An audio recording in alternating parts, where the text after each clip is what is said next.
anything to do before the Honorable, the Justices of the Appeals Court, now sitting at Boston, within and for the Commonwealth, draw near, give your attendance, and you shall be heard. God save the Commonwealth of Massachusetts. Court is open. Please be seated. Good morning, everyone. That seems to work. Welcome to the Appeals Court.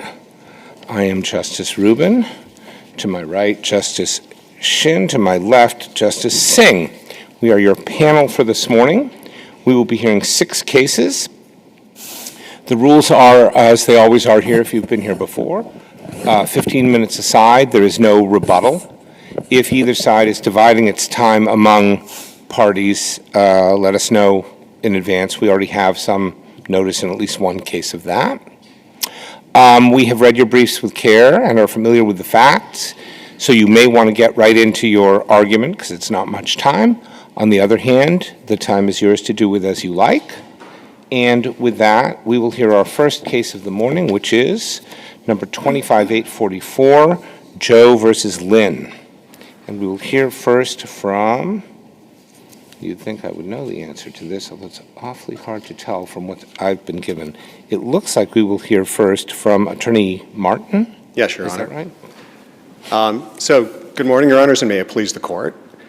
Your Honors, Rule 6I exists for cases just like this one. The appellants have a strong likelihood of success on the merits of this case, especially with respect to this remedy. And there's no rush to reinstate plaintiff, as she herself tacitly conceded by never seeking preliminary injunctive relief, ordering her reinstatement during the 7 years this case was pending below. Since the single justice only addressed the likelihood of success in the merits factor, I would like to go there first. Can I ask you a preliminary question about jurisdiction? So now we have this second appeal from what you're calling a preliminary injunction. It's now been docketed. Correct, Your Honor. Doesn't that present the exact same issue as what we're deciding? I mean, right now what you're deciding is whether to stay the injunction pending that appeal. It will actually get more complicated if and when final judgment finally enters. I'm sorry, pending which appeal? Pending the, so there was effectively a preliminary injunction entered below. Mm-hmm. So we have noticed an appeal from that. That notice of appeal is at Joint Appendix 670. Notice an interlocutory appeal to the single justice? Correct, under 118. Okay, and the single justice did what with the merits of that appeal? Nothing. He You don't rejected. think he dismissed it? He dismissed the appeal under 118. Okay, so what are you seeking a stay pending? That can't be reinstated because it's not reviewable. Well, no, Your Honor. So what would the point be of a stay? He dismissed the appeal under 118 first paragraph. There's also a notice of appeal at 678 to 679 under 118 second paragraph. And that's what I'm asking about. And doesn't Right. that appeal present essentially the same question as this appeal? Shouldn't the appeals be consolidated? I mean, whatever we decide today, that appeal's not going to go forward, right? Or not today, well, whatever we decide in this Presumably, appeal. whatever you decide today will have, it's hard to imagine someone reaching a different decision on that, except that there are stay factors which apply to this appeal that do not apply to that appeal. To the extent you're addressing the merits of the case, it's hard to imagine a different outcome, except that we intentionally limited ourselves in this appeal to the material that was before the single justice. So should the appeals be consolidated then? Because, I mean, normally what you would see is that appeal, the motion for a stay would be filed under that docket number, right? Nope. So if the motion for stay was filed under that docket number, and then single justice denies the motion, and then there's another notice of appeal, it'd be under the same case. I mean, in essence, we have no objection to the procedural to that procedural posture. What's important to us is that we asked for a stay from the single justice. We asked for a stay pending this appeal as well, which was referred to this panel.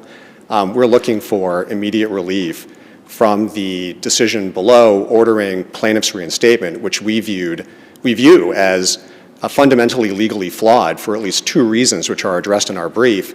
And I'd like to start, for example, with the lack of findings below. Right, we have effectively a preliminary injunction, which will convert into a permanent injunction. I thought 60 days or 90 days after something happened, it was supposed to do that. But I gather no final judgment has ever entered below, even when those days passed. The judge extended it by 30 days or something. But that time has long since passed. Am I right? That is correct. So the But plaintiff, there is no separate judgment. There's no sheet of paper that says, here's your judgment. in the right. case. Right now, the reinstatement order is acting as a preliminary injunction. It's a preliminary injunction where there was no discussion of the equitable factors below. There were no findings of fact concerning the equitable factors.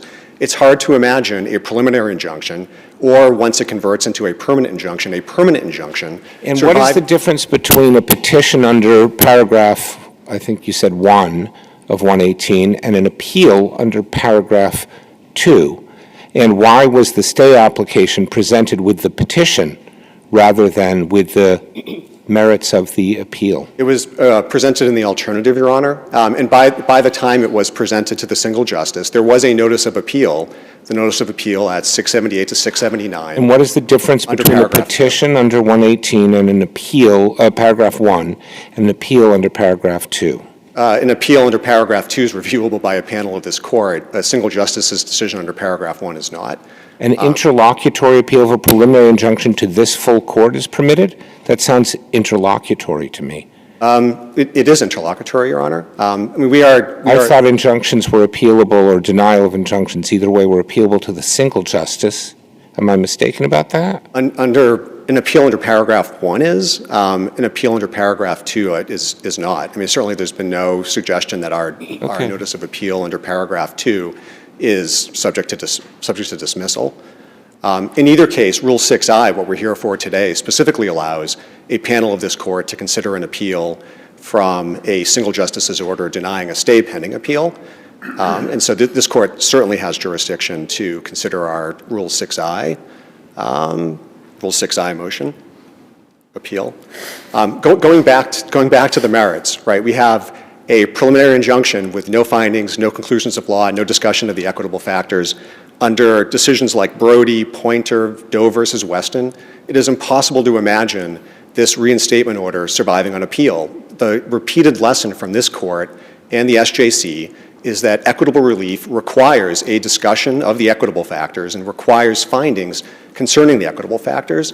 Once this reinstatement order is before the court on the merits, I have a hard time imagining it surviving. And that's even putting aside the waiver issue, right? You have, there was no discussion of reinstatement as a remedy after it was pled in the complaints in 2018 and 2019. So because we're reviewing for abuse of discretion by the single justice, we would have to find that there's no way the single justice could have concluded otherwise, right? So if it's debatable, then it wouldn't be an abuse of discretion. It has to be an error of judgment. We think here there's an error of law, right? As a matter of law, you cannot have an injunction that is unsupported by a discussion of the equitable factors and unsupported by findings. Orders like that are routinely sent back by the SJC. They're at least vacated by the SJC in this court, as in the cases we cited and that I just mentioned. And so we think it was an abuse of discretion, A, for the Superior Court to enter an injunctive order without undertaking the necessary analysis, but then B, also for the single justice not to recognize that error in the decision below and to therefore stay the reinstatement order pending an appeal on the merits. And this was an issue. We're not in any way, like, for example, sandbagging the trial court judge. The lack of necessary findings was specifically referenced by trial counsel in the motion for reconsideration that was filed soon after the reinstatement order was entered. And the Superior Court specifically said, I am not entering more findings. There were no further conclusions of law concerning the equities that were made below. And this was again brought to the lack of findings below was specifically brought to the single justice's attention. And we don't know what the single justice thought about all of this because it's simply the one-line discussion finding that we lack the likelihood of success in the merits. But so under those circumstances, we think the only way to approach the analysis is to focus on what the errors were below and point out that they were bedrock errors of law. We're not talking about wading into the facts of the case and asking for reconsideration of witness testimony. There are two things which are absolutely clear. One, you need a discussion of the equities and you need supporting findings. And two, if a legal issue, if a remedy has not been presented by plaintiff who... Well, it was presented. It was in the complaint. It was only in the complaint, Your Honor. And that's actually... Why isn't that enough? It's not enough, because you have to show at the end of the day that the equities support the remedy. And here, if you look back, I realize they're not in the record, we've said this in our brief, and the other side has not contested this. If you look at the pretrial pleadings, if you look at the joint pretrial memorandum, if you look at the proposed findings of fact and conclusions of law, there's absolutely no discussion by plaintiff of reinstatement, of the equitable factors. There's no request for findings that go to the equitable factors. Was not mentioned during opening statements, was not mentioned during closing argument. It simply did not ever come up during trial. That, under decisions that we cited like MB Claff and Slade, is a waiver of the issue. Certainly the Superior Court does have equitable discretion to enter the remedy, but the equitable discretion has to be based upon an argument made by a party, right? The court cannot come up with effectively a argument on its own at the end of the case as to why a certain remedy should be entered, and that's what happened here.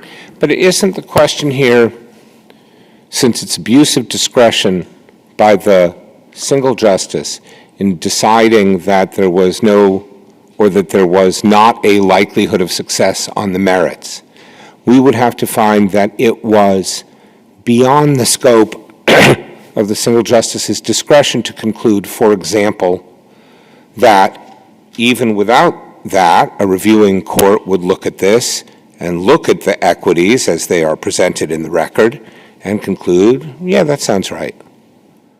And that's a pretty tall mountain for you to climb. It is a difficult standard, Your Honor, but Rule 6I exists for a reason. There will be cases where the single justice simply got it wrong, and we believe this is such a case. And again, this is not a case where we're asking the court, I assume you see lots of these things, and a lot of them are just meritless. That's not this case. We have two legal errors. They should have been errors that were clear from the face of the papers that were before the single justice. The lack of findings especially is one where we should at least get vacator on that, and we think we should get reversal based upon the waiver. Those are two clear legal questions, and I think this panel certainly has the discretion to find where there's not an explanation from the single justice as to why he concluded there was a lack of likelihood of success in the merits, that this is the sort of case where the status quo that existed from 2018 to 2025 should be preserved, particularly where plaintiff herself, I sort of can't get my mind around this, never asked for preliminary injunctive relief reinstating her during that 7-year period. She asked for injunctive relief, and you are calling it a preliminary injunction. I understand why, because there are pieces of the case that either are left or at least no final judgment is entered. But she asked for injunctive relief. How do I know? I read the complaint. So, I mean, I hear what you're saying, but I'm not knocked out that it's obvious this was waived. That's the relief she sought in the complaint. Your Honor, if a complaint said, we asked for injunctive relief, and then at no point was a motion for a preliminary injunction filed, a superior court could not simply enter You're calling it a preliminary injunction. I'm saying, effectively, it's a permanent injunction. I understand why it's interlocutory and why, therefore, as a technical matter, you say it's a preliminary injunction. I'm not saying that's wrong, but I'm saying this wasn't a week into this, quick, I need a preliminary injunction. This is effectively a permanent injunction. In fact, a final judgment was supposed to enter, again, it's 90 days or 60 days, something after. So, Your Honor, if it's a permanent injunction, in some ways that's even worse, because under Rule 52A, a trial court judge, sitting as finder of fact, is required to specifically enter findings of fact and conclusions of law. But if a reviewing court found that any error in not doing the findings was harmless, then they would affirm that injunction, right? And given the facts of this case vis-a-vis the conduct of your clients, someone could find that. Your Honor, when it comes to the specific remedy, right, and in this appeal we're only talking about the remedy, not the rest of the case, I think a reviewing court could not find that it's absolutely clear and harmless to put a plaintiff who has not been at the company for 7 years back into all of the key leadership positions in the company without at least some analysis and findings concerning the equities of doing so. We think a reviewing court could not reach that conclusion. We talk in our brief about the discord between the parties, which could impact her reinstatement. We also talk about, and I really didn't see a response to this. That's why the judge, in response to your motion for reconsideration, ordered the appointment of 2 independent directors precisely to address that problem. She did. We don't think it actually, again, there's no analysis and no findings on this, and the single justice didn't specifically address it. But there's also the problem that she hasn't even been at the company for 7 years, right? We cannot find a case where someone has been put back into a company at all, much less into all the senior leadership positions after such a period of time. If a superior court is going to enter such an unprecedented order, then you would at least expect to see some consideration of the equities of doing so. And we know this is important because in cases like Coggins and Pointer and Brody, when there's not a discussion and specific findings about the equities of putting somebody back into a company or unwinding a transaction, then the case is sent back down. It gets vacated and sent back down for further proceedings. And that, we believe, is the appropriate outcome in this case. Before you run out of time, could I just ask you about the balancing of the harms, which I find pretty perplexing because the status quo today is that she's been reinstated, right? So you say that the reinstatement doesn't moot the appeal because the order has, the injunction has ongoing effect while the appeal is pending, but yet your arguments about the harms all seem to focus on the harm from her being reinstated. But now that she's already been reinstated, don't you need to show that there's irreparable harm from her reinstatement continuing? In other words, so that your clients don't have freedom to fire her? Isn't that what we're deciding? In effect, yes, Your Honor. We believe we've already been harmed by her presence back at the company, and we believe her ongoing presence at the company, without the board of the company, including as reconstituted, having the ability to remove her if it decides that it needs to do so, imposes additional ongoing harm. And this would be going outside the record, so I would do so with the court's permission. But we could talk about some of the things that have been happening at the company. Why don't we not go outside the record? Okay. I mean, for instance, the fact that she didn't seek a true preliminary injunction for the years that this case was pending, I would find that pretty significant if this was coming to us as a traditional review if this was coming to us in the posture that it was when the order was entered. In other words, now that she's been reinstated, all of the equities have changed. Yeah, we don't believe they have, Your Honor. Right now, we are bound by the reinstatement order from removing her, even if we believe it's in the best interest of the company to do so. And so that both shows why the order is not moot and shows the importance of removing the order so that this board can act like the board of any other company and decide whether to keep someone in senior leadership, even if they are doing things which are viewed as contrary to the interests of the company. And so with that, Your Honors, we would request that you restore the status quo by staying the reinstatement order. Thank you very much. Your time has expired. Very good argument. We will hear next from... Thank you, Your Honor. Patrick DiNardo representing the I'm sorry, say that. FLE. Patrick DiNardo representing the plaintiff FLE, ZHOU. And I appreciate the court's focus on the point about jurisdiction. It is technical, but it disposes of the case because this limited issue for today is whether or not the single justice, as Justice Shin wrote in her order on 7/29, the limited issue of whether the single justice abused his discretion in denying defendant's motion for stay. That's the only issue for today. And there's absolutely no abuse of discretion. They say that the single justice gave no explanation, but he did. It's just an explanation Here's they the don't jurisdictional. like. You started with jurisdiction. Yes. Why is there no jurisdiction here? Your friend on the other side says there's a pending appeal under paragraph 2 of 118 to the full court. Well, you can seek a stay pending that. because the motion for stay was appended and ancillary to the original petition under paragraph 1. And when that was dismissed, the motion, the ancillary motion, the jurisdiction on the ancillary motion went with it. And as I said, it's a technical argument, but it's in fact what the law provides here. Well, is there anything, so you don't dispute that the appeal under paragraph 2 is proper?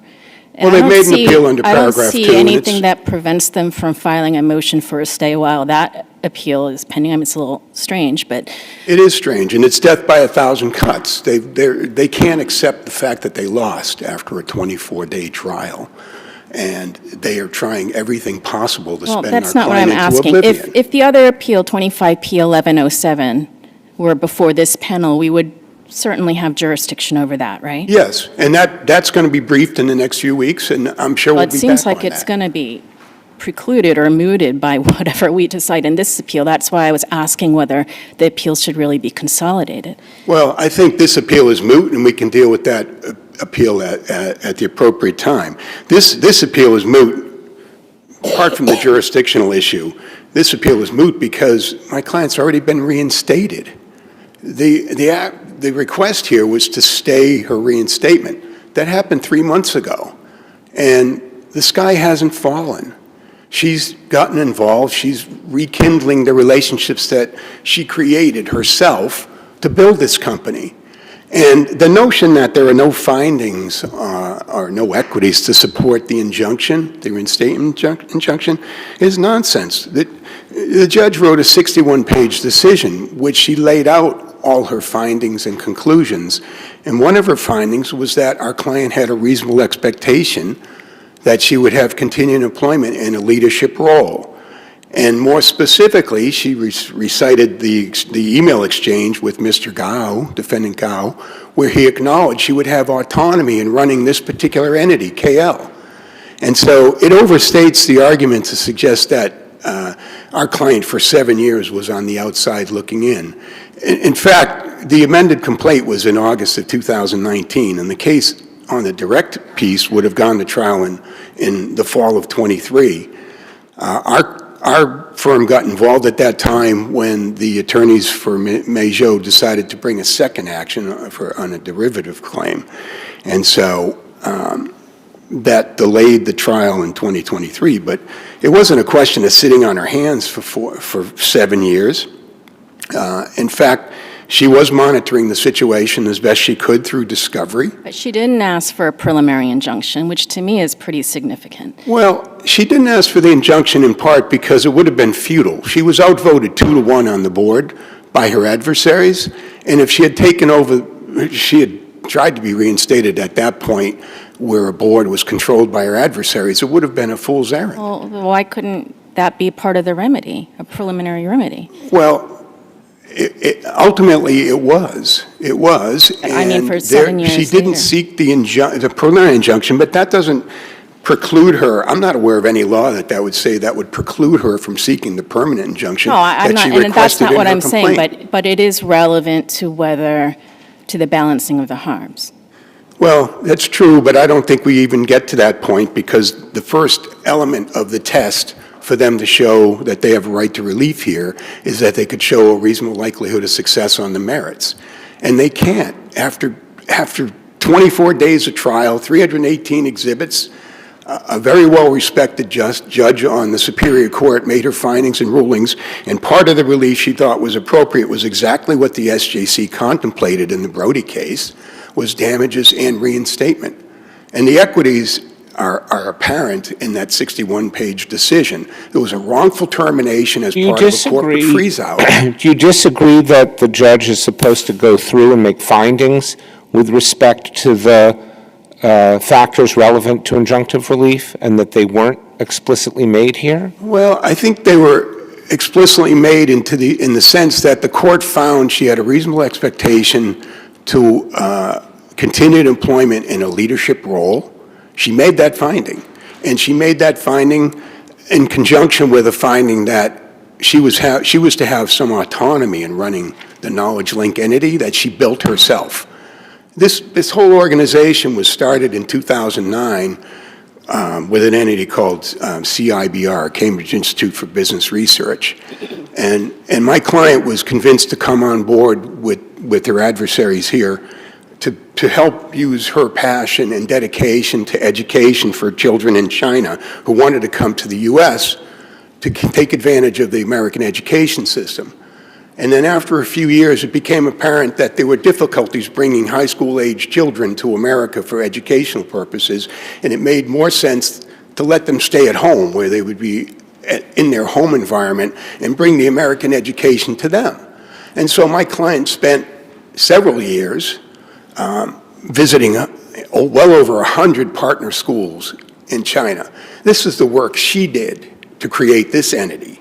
And they took that away from her because they didn't like the fact that she didn't agree with them on how the business was being handled. And so they had a pretextual firing as part of a corporate freeze-out. She had been making hundreds of thousands of dollars a year in distributions on top of her salary. All that stopped. And it stopped because the defendants made it stop by giving an unwarranted $2.4 million bonus to defendant GOUGH.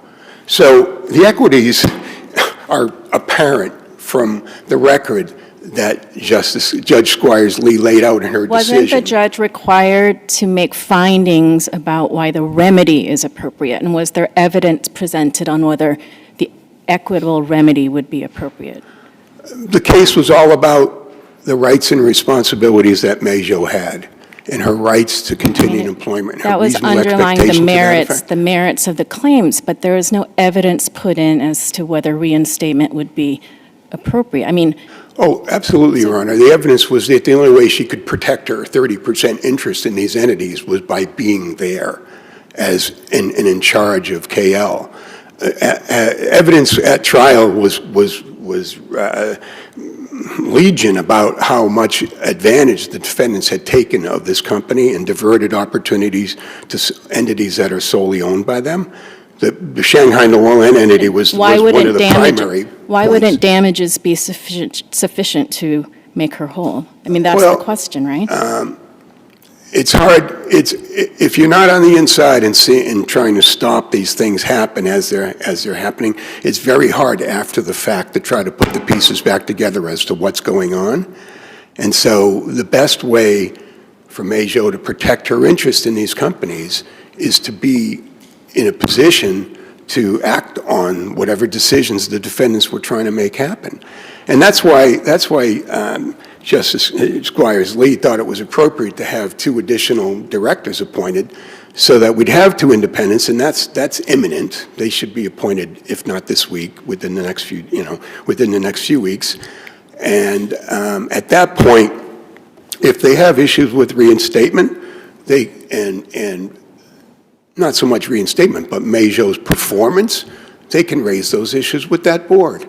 There'll be an independent element to the board, and if they have an argument to make about how they claim it's causing discord or she's not effective in her role, none of these arguments are going to carry the day with the independent board because, as I said, ZHOU is the person who built this company, and it's a relationship company. It's based on the relationships with partner schools in China so that they will refer their students to the educational system that Knowledge Link is bringing to China.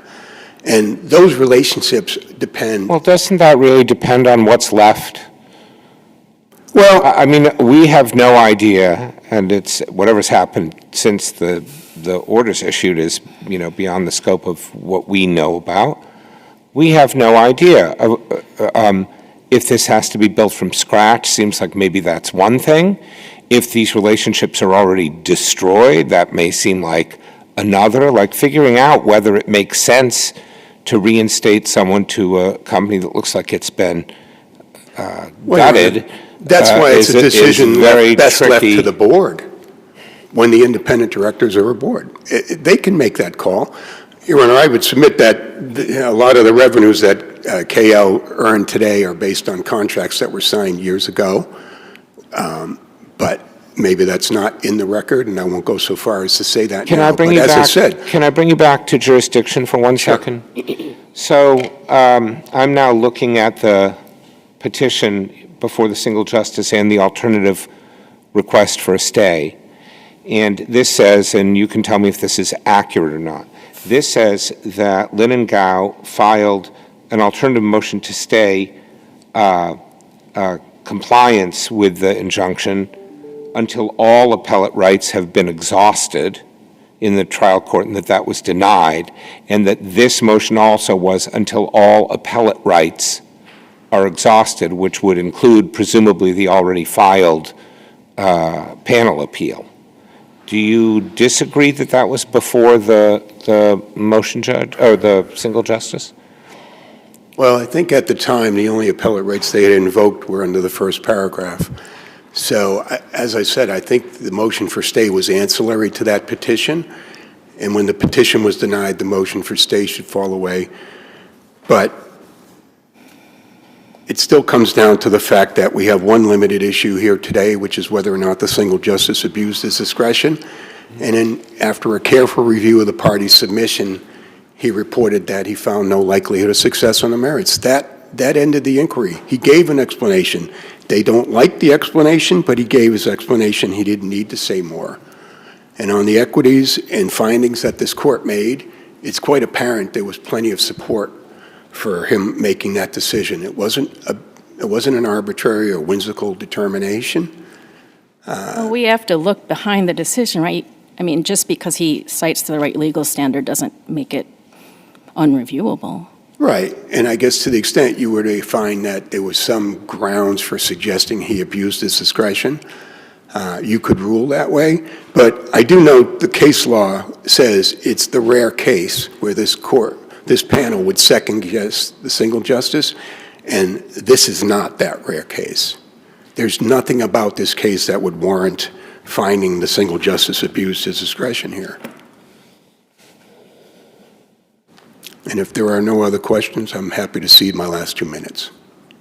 Thank you very much. Very good argument also. I think we understand the case better after hearing from both of you, so thank you very much. Thank you so much. The case is submitted.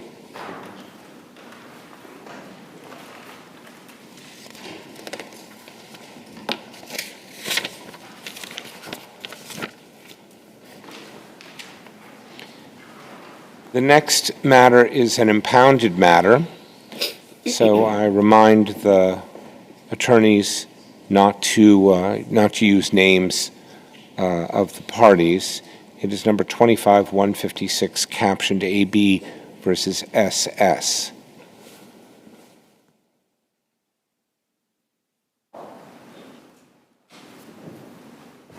And we will hear first from Attorney Lawrence. Good morning, Your Honors, and may it please the Court, Matthew Lawrence on behalf of the appellant A.B. A.B. was last before this Court in January of last year. This Court held that the trial court impermissibly denied an extension of the abuse prevention order. On the hearing after remand in June of 2024, the same judge extended the APO for 6 months, less than the presumptive period of 1 year. In December, the same judge, without explanation, again terminated the APO. This was an error of law. When considering extending an abuse prevention order, the Court must first look to the original basis for the order. Chapter 209A has essentially two bases for the order: whether there's a threat of imminent bodily harm or whether there was actual physical or sexual assault. If the original order was based on fear, the trial court must find that the plaintiff continues to have reasonable fear.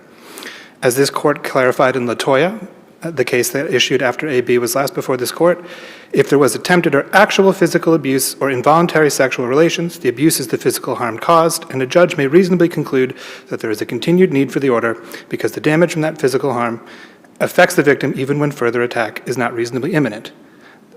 The infliction of some wounds may be so traumatic that the passage of time alone does not mitigate the victim's fear of the perpetrator. Could I, I'm hoping you can help me understand what happened below. There was no testimony. Why was that?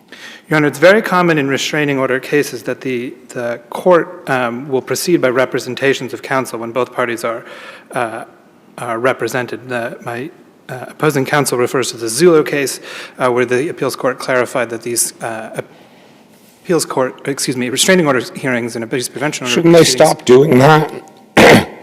Excuse me? Shouldn't they stop doing that? Don't you think there should be record evidence in a case in which some kind of injunctive order is issued? I'm not saying it's your fault. The judge said to do it this way, but what the heck is that? It does cause difficulty, certainly for your honors, in reviewing. What with there these. being no evidence in the record? Yes. I mean, it's your client's burden to prove by a preponderance of the evidence that she has a continued need, right? So there's no evidence. So what do? We just take the arguments of counsel as evidence? I don't even see in this record anything explaining the procedural aspects, whether it was the judge that said, let's do it this way, or the parties agree. I mean, what do we do with it? The court did begin the hearing by asking to hear from me, AB's attorney, and the evidence You that didn't seek to put her on the stand, right? I didn't see anywhere where you said that my client would like to testify, and the judge didn't prevent you from putting her on the stand, right? No, Your Honor, but I did make an offer of proof, and again, as is very common in the district courts, that the offer was proffered as to what she would testify and what she has testified in the almost 10 hearings she had had before. But you were satisfied to go forward on representations. Excuse me? You were satisfied to go forward on representations. I was taking the direction from the court, who, in my experience, seemed to prefer to conduct the hearing that way. And the other factor is that as to the evidence that was proffered in AB's offer of proof about the harm she's endured, the psychological and physical effects of the sexual and physical assault, none of SS's proffered testimony rebutted that. How does he make credibility determinations if they don't get on the stand and testify? I don't understand this at all, to be honest.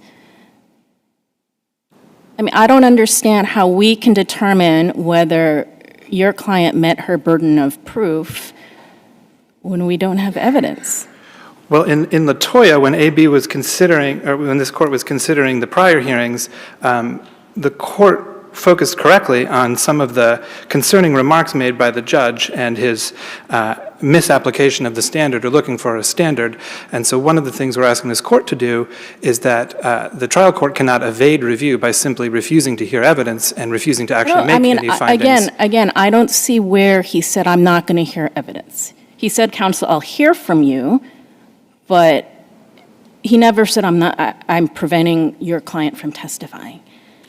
That's correct, but again, nothing in the offers of proof, either from myself or sister counsel, none of the elements were challenged. There was no proffer by SS that my client was... How can it be challenged? How can someone else challenge a representation that they're in fear?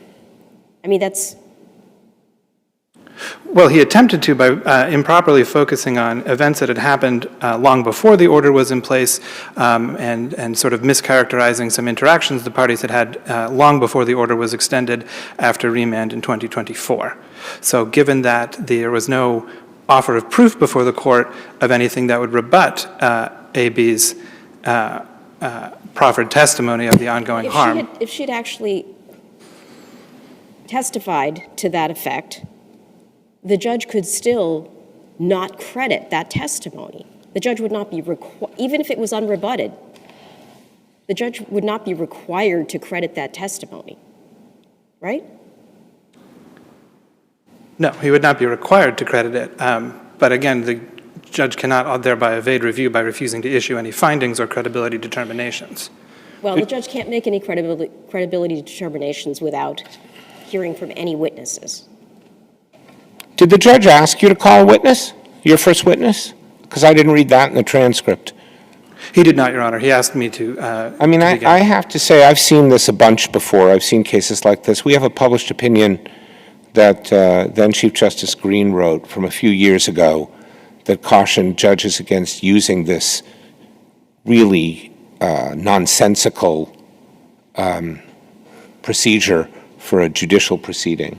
And I know your sister hasn't raised this as a basis for, I don't know if it'd be affirmance, reversal, vacatur. I'm not sure what we ought to do with this lurking problem. But, all right. Did you ask to put on evidence, testimony? No, I made offers of proof of what my client would testify to, and the court I understand that's what you did. Did you ever ask the judge whether you could put on your client? Put your client on the stand? No, the judge concluded the hearing after each counsel made their representation. I understand. Did you ever make a request? No. Okay. And Your Honor, that does go to the remedy we're seeking. While we believe the history of this case is lengthy enough and the appeals court's already analyzed it that we believe a reversal would be appropriate, I understand if the court wishes to remand with instructions for findings. We would ask, given the nature of this case, the judge's behavior in this case, that this court would specifically remand it to another trial. Do we have authority to do that? Can the appeals court order something reassigned? Yes. Do you have any cases where we've done that? I mean, we can look it up easily enough, but I'm just trying to figure out if that's a supervisory power such as only the SJC has, or if we can actually do that. I feel like maybe we've done it where there might be an appearance issue or something. I don't remember. I could not find any cases where the appeals court directly on point could order that, but I believe it would be within the powers of general superintendents. Okay. Counsel, so your position is on these representations to the court, you're saying, I believe you stated in your opening, as a matter of law, the judge was required to extend the order based on representations.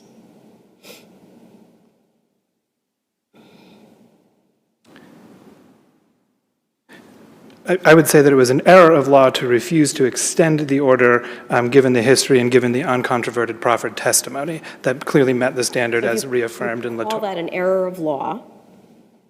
So based on these representations, you're saying the judge would have been or was required to extend the order. That's your position.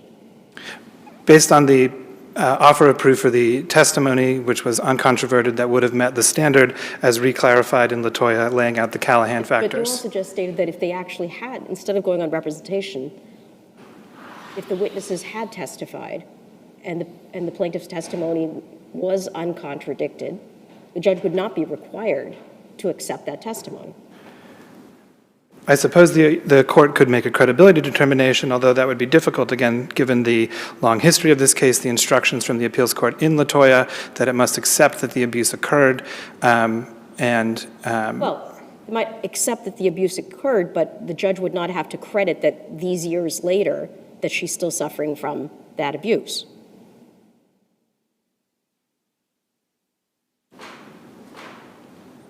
in the That was the abstract, inquiry, right? excuse me? That was the inquiry at this stage, whether that party is still suffering from that abuse. That was the inquiry, and her answer was yes. And the judge would not be required to accept that. If the judge were to make a credibility determination, that would be. So that's the problem, since there was no witness in order to allow the judge to make the credibility determination. How could the judge have done their job without made this credibility determination without you offering a witness? Well, I agree with Justice Rubin that it's certainly a troubling practice in the district court to proceed this way, but it is very common. This is a large part of my practice. It's also up to the lawyers, right? I mean, all the judge said was counsel, and then it was up to you, Judge, I have a witness.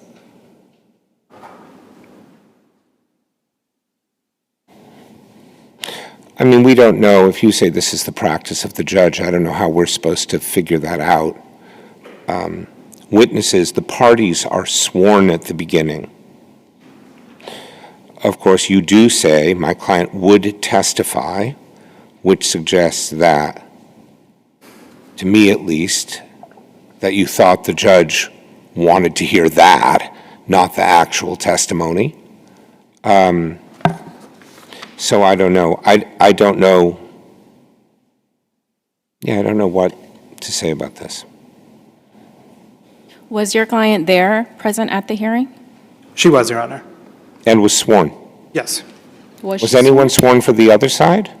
Yes. Well, it says at the beginning of the transcript, parties sworn. I don't know who types that or what happens, but on page 36, I guess, of the appendix, it says at the top, the clerk, both parties step forward, parties sworn. Oh, party sworn. No? Yes, both parties were present and sworn.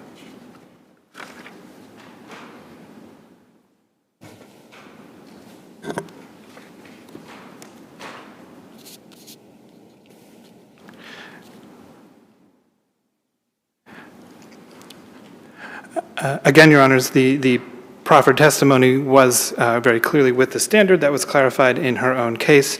There was nothing controverting that in the proffer from SS. We believe the record and the history of this case is clear enough for a reversal. However, if there is a remand with a decision with findings, again, I renew the request that that be presented to another judge. And if there are no further questions, I yield the balance of my time and rest on the briefs. I see no further questions. Thank you very much. Thank you, Your Honors. We will hear next from, I'm somewhat bad at this. There we are. We will hear next from Attorney Kazmi.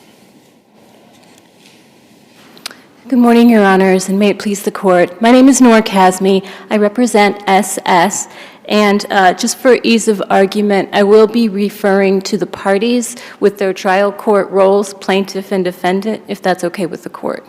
Thank you. The trial court did not commit an error of law. It applied the correct standard when it decided to not extend the plaintiff's 209A How do you order. know? I'm sorry, Your Honor? How do you know the court applied the correct standard? Because, Your Honor, the correct standard is, at an extension request, the plaintiff must prove by a preponderance of evidence that the order is still needed in order to protect her How from do you the know likelihood. that's the standard the judge used? That is the right standard, of course. Because the judge is not required to articulate the findings if there is a reasonable basis for finding that. And so if the plaintiff is tasked with a burden by a preponderance of evidence, but offers no evidence to meet that burden, I don't believe that a judge is required I didn't see this argument in your brief. Yes, Your Honor, it is the burden of the plaintiff. Is it jurisdictional? Is what jurisdictional, Your Honor? This argument you're making, because it wasn't in your brief. I did make the argument, Your Honor, that the plaintiff is required to prove a continued need, and that she did not do. You didn't say because she introduced no evidence. I didn't see that at all in your brief. Yeah, are you arguing that the judge was right to deny it because she didn't put a witness onto the stand, or are you saying that she didn't prove continued need? Which is it? It's the latter, Latter, Your Honor. okay. But she did not prove continued need. And when you say the judge used the correct standard, how do you know that? Because in the absence of evidence proffered by the plaintiff, I don't believe that there's a reasonable basis for the judge to see that the plaintiff has not met her burden. There's an absence of evidence. You were counsel in the trial court? Yes, Your And Honor. were you counsel in this LaToya case? I was trial counsel, not So appeals here's counsel. how I read LaToya, and obviously I'm just one person. I read it to say, well, actually, I'll quote, "The only question for the judge was whether there was a continued need for the order to address the prior abuse, a matter on which he made no finding." And once again, he made no finding of any kind. Don't you think the judge was required to make a finding? I believe that if you look at the previous instances of this case, Where there the is- judge wrongly didn't extend it previously, yes. No, Your Honor. If you look at for example, the December 1st, 2021 extension hearing, the plaintiff identified a continued need for the order. She told the judge, "Judge, I'm afraid if this order is not extended, he will do what he wants because that's what he does." She told that to the judge, and he extended it. And then again, in January of 2022, she told the judge, "Judge, I'm worried that he's trying to monitor my contact information." What about the time he didn't extend it and was reversed by a panel of Because this there was court? no information offered by the plaintiff. That's not what the court said. This court, this opinion by Justice Wolahojian, it's a published case, right? And Yes, it Your Honor. says he was focused on the wrong thing. It wasn't clear what he was focused on. I would have, had I been appellate counsel, argued perhaps a little bit differently. And here's why. Because, again, if you go back to the December 1st, 2021 case, In the end, the judge is asking the plaintiff questions that are similar as the analysis in IML and Callahan. He's asking the plaintiff about ongoing criminal matters. He's asking the plaintiff about their custody litigation. He's asking the plaintiff what's going on right now. Those are the factors that a court is allowed to consider as the totality of the circumstances. He's asking the plaintiff about that because he's trying to do a totality of the circumstances analysis to determine whether or not the plaintiff still needs the order. This was Also, the yes. judge who extended the order in June of 2024? Was it the same judge? Yes, Your Honor. Yes. Or until December 2024? That's correct, Your Honor. And the June 2024 hearing is not before this court. It's the December 2024 hearing, where the plaintiff could have easily offered information as to why this order is still necessary, but Well, did I not. thought that, leaving aside the fact that it was done by representation of counsel, which is a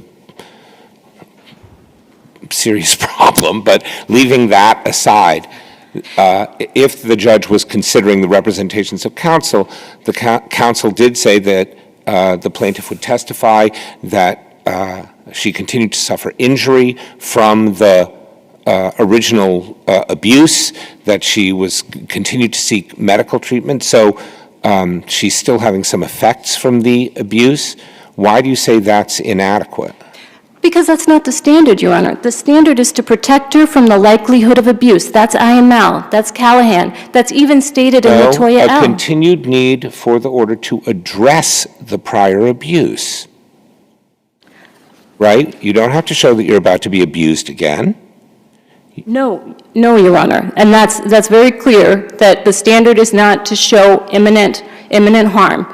But there has to be a showing of continued need, why this order is necessary. So what were the representations regarding why because both parties had an opportunity to make representations. What were the representations as to why there was no need for this order? Those representations were actually contained in defendant's affidavit, which was submitted. It was part of the record, but not included in the record appendix. So we did submit it as a supplement to the record appendix. Wait, I'm sorry. Whose affidavit?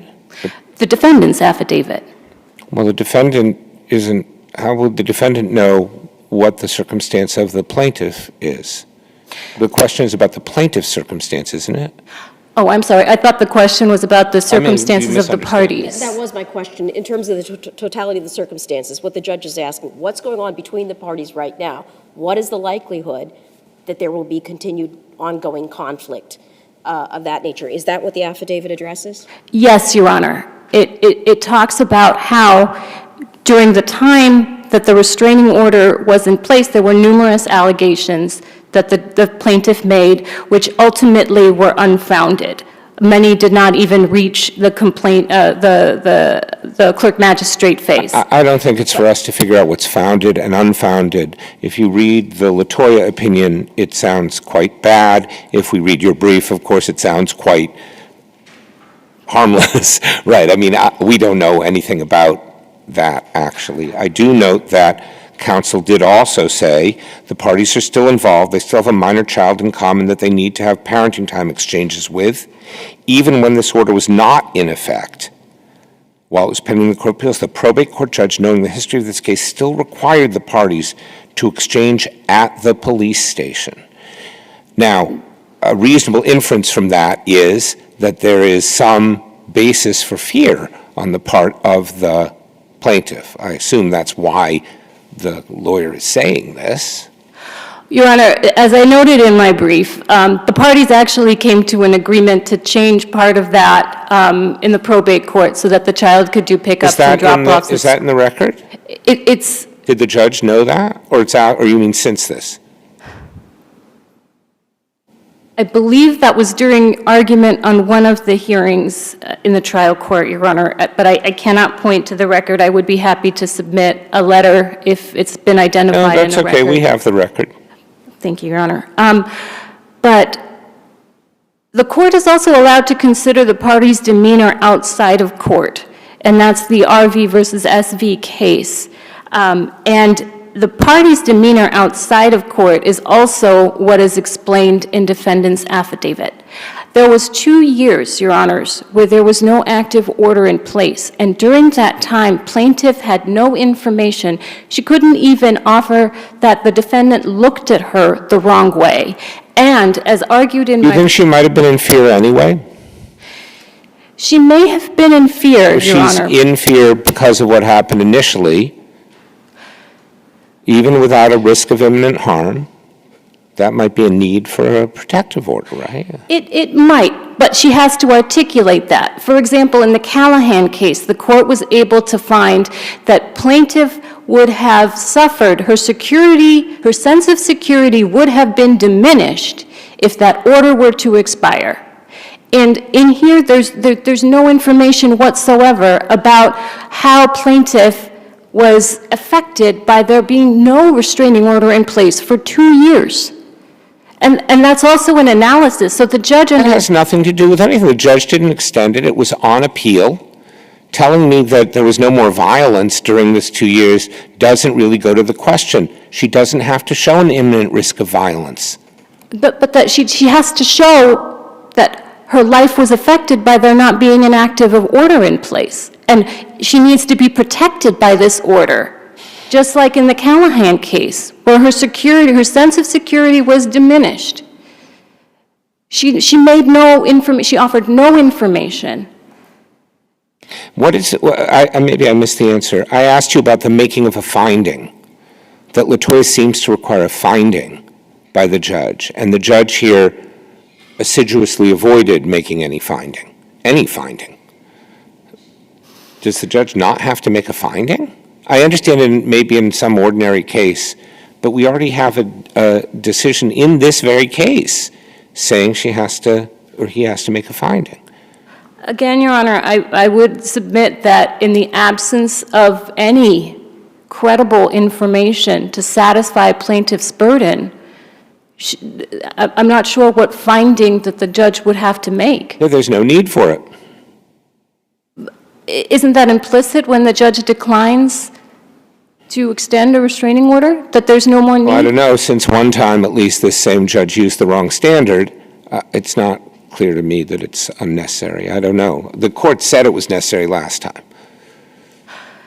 I cannot speak for the trial court judge, except to say that looking at the record, looking at what was offered on December 11th, 2024, the plaintiff did not meet her burden. And even if we accept that the counsel are allowed to offer, make offers of proof, and I would argue that the judge also has had several opportunities to make credibility determinations of the parties, because the judge had not both parties, but the plaintiff had testified before this very judge numerous times.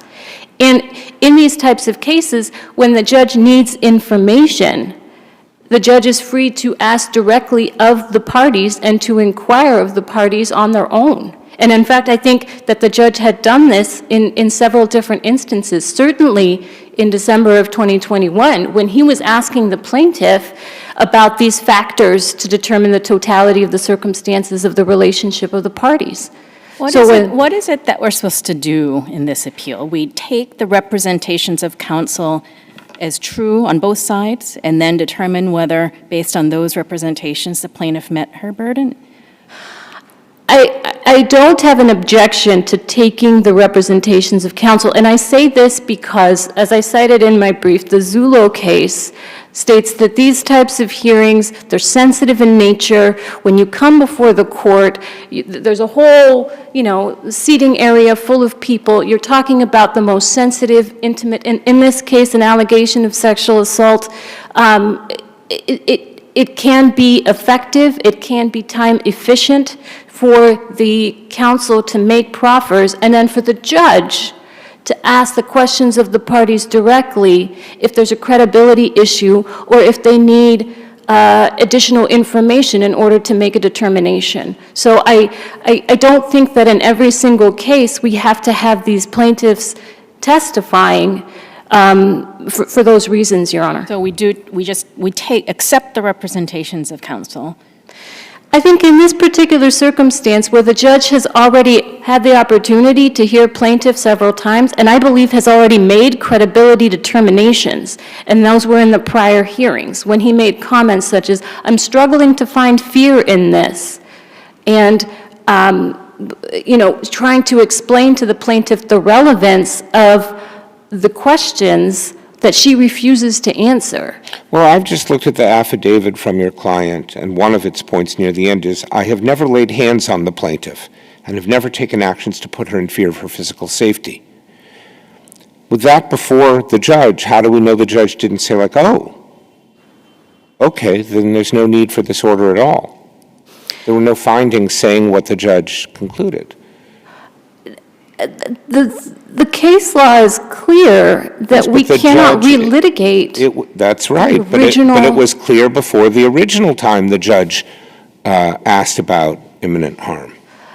Again, there's a reasonable basis, there's a discernible basis for the judge's decision, and that's because the plaintiff offered no information to satisfy her burden. She has to relate her fear to the need of the order. She has to state. So no reasonable judge could have extended this, is your point. As a matter of law, this had to be terminated. Based on the representations on December 11th, yes. Okay. And Your Honor, again, there's numerous instances where we're talking about a credibility determination of the plaintiff, which the judge is also required to make. So under Callahan, the judge also has to conduct a discernible appraisal of the information before it when it's deciding to extend an order. And I'm sorry. Your time has expired. Thank you, Your Honors. With that, If there nothing further? I do submit on my brief. Thank you very Thank much. you. Both of your arguments have been very helpful to us. The case is submitted.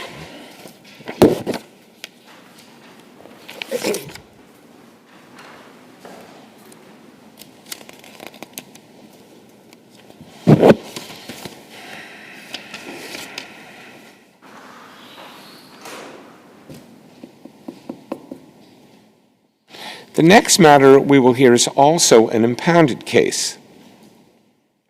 It is number 24898. I am instructed to remind the attorneys and the panel to use pseudonyms for the parties' names, although for some reason that is completely beyond me, it appears that a name appears in the caption of the case. Nonetheless, why don't we use either initials or refer to the individual as the appellant, something like that, so that we don't violate an impoundment order. This is number 24898, and I guess I'll call it INRI CB. And we'll hear first, I should have said that bit also, and I should also know, we will hear first from Attorney Beal. Good morning. May it please the Court. Eric Beal on behalf of the appellant CB. This case involves two statutory elements that are required for a civil commitment to Bridgewater State Hospital. These are additional elements to those normally required for a hospitalization or civil commitment to a DMH facility. I submit that the evidence was insufficient on those two elements and that therefore the commitment order should be vacated. The first of those statutory elements is that Bridgewater must prove beyond a reasonable doubt that the defendant, the respondent, is not a proper subject for treatment at a DMH facility. Typically, evidence that would be presented to show someone was not a proper subject would be a history of elopement, for example. There was no such history here involving CB. Sometimes also evidence is presented that there is a history of substance abuse, such that would raise concerns about contraband entering a DMH facility. Again, no evidence here of such concerns or a substance abuse history with CB. The hospital's theory simply is that if the doctor opines that CB required strict security, that should be sufficient evidence. An opinion was based on something. It wasn't simply an opinion, it was based on something. The expert was asked, is there anything about a DMH placement in its access to the community that would be inappropriate for him? And those are really two separate issues. The evidence was uncontested that CB had successfully been treated at DMH facilities in the past without incident, and the doctor conceded that in her testimony. The access to the community is strictly controlled by the Department of Mental Health. They have regulations, they have internal protocols governing who has privileges to leave the campus. And I would direct the court's attention to matter of FA, which I cited in my 16L letter I filed with the court yesterday, in which the Supreme Judicial Court discussed the extensive internal protocols available at DMH facilities.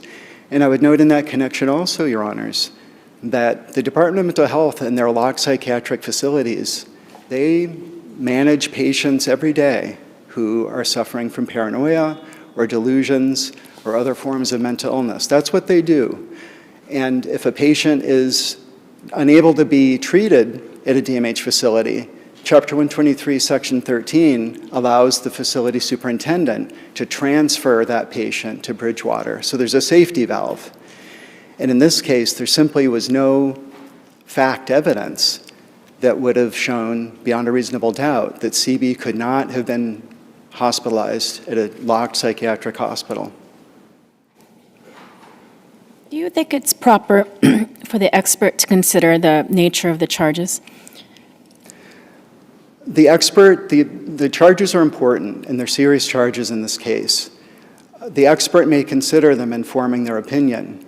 The charges are not themselves evidence. They certainly don't prove the truth of the matter alleged. And they also are not, because they're a hearsay, the rules of civil procedure, the rules of evidence, apply in civil commitment matters. And so experts are not allowed to improperly bring in hearsay evidence through their testimony. The importance of the criminal charges, Your Honor, really relates to the procedure here. The criminal charges open the door to the hospitalization for evaluation for capacity under Section 15. Right, but as far as the substance of the charges, can an expert consider the substance, the nature of the charges in reaching an opinion about whether he needs to be committed to the Bridgewater? Yes, the expert could consider. They can consider.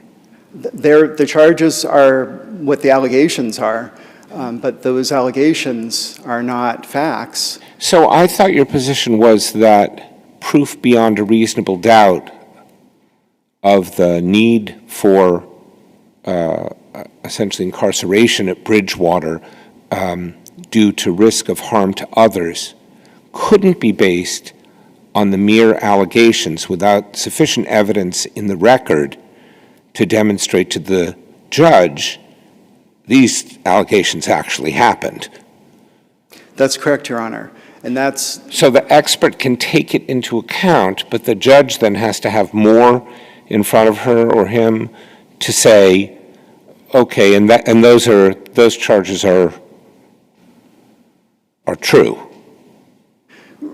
Right. The criminal allegations merely need to be supported by probable cause, and they're not evidence, and they certainly weren't entered here, and they couldn't have been because they're hearsay. Looking at that, If the petitioner had put the mother, right, the mother on the stand, the victim, she had testified, and the judge then could find beyond a reasonable doubt that the acts occurred, right?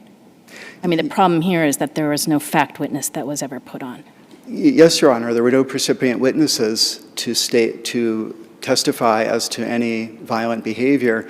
And this is getting into the second statutory element of Bridgewater's burden to prove beyond a reasonable doubt that failure to hospitalize CB in strict security would result in a likelihood of serious imminent physical harm.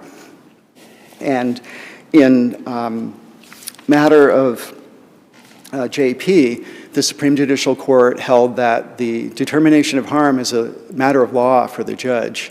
It's not one susceptible to expert opinion. In fact, the court said expert opinion isn't even necessary.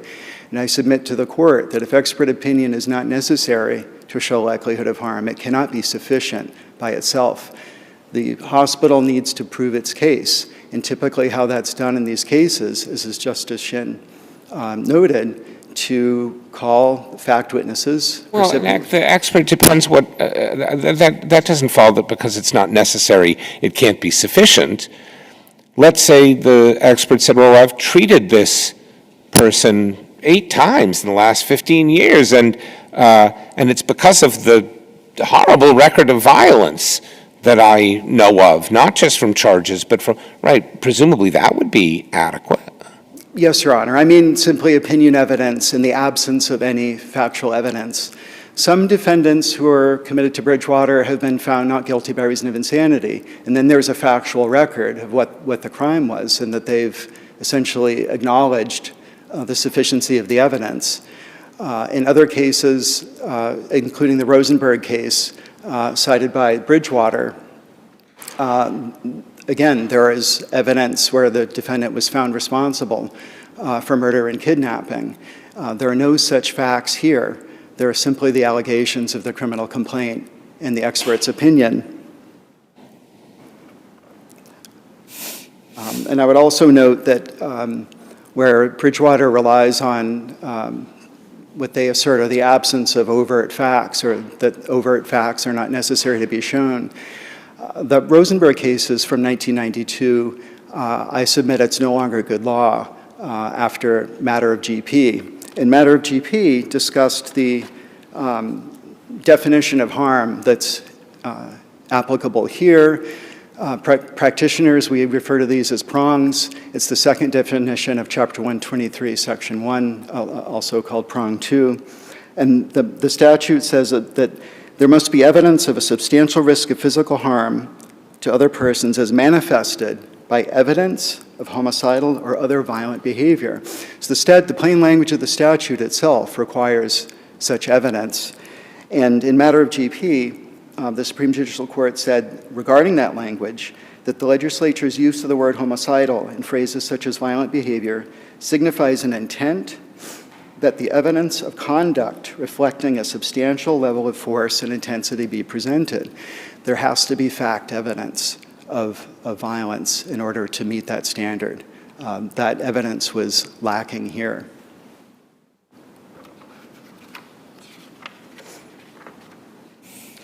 I would also note that the trial judge appeared to rely on a 58A finding from the criminal proceeding. That, as I argued in my brief, was error. Although the Commonwealth had filed a motion under 58A, a hearing was never actually held on that motion. So to the extent the trial judge relied on a finding of dangerousness, that finding was never made.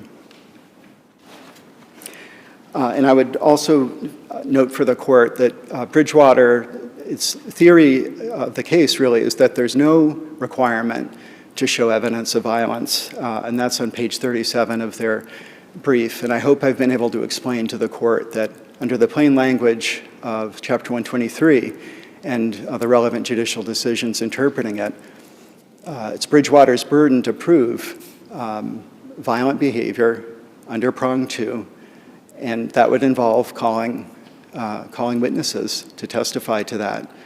And that didn't happen here. Is that an amendment to the law, or did it even say it when Rosenberg was decided? The relevant language under Chapter 123 is, as I understand it, unchanged pretty much from the 1970 Mental Health Act. Mm-hmm. Okay. But the law has evolved in that time, and certainly in the last few years for mental health law. I would also note for the court that the evidence was uncontested that CB was behavioral in control. His mood was not a problem. and that he had no incidents from a month in a correctional setting and also nearly 4 months of being observed at Bridgewater State Hospital. And finally, I would note for the court that where the trial judge, CB had testified that he was, at some point, Bridgewater went into lockdown from COVID, and that he was basically confined to his room for 23 hours a day or 22 hours a day. And the trial judge sort of took that evidence and said, well, I wouldn't expect there to be trouble. I just wanted to note for the court that that lockdown did not occur in February when CB was first transferred to Bridgewater. Rather, it occurred, I believe, sometime in March.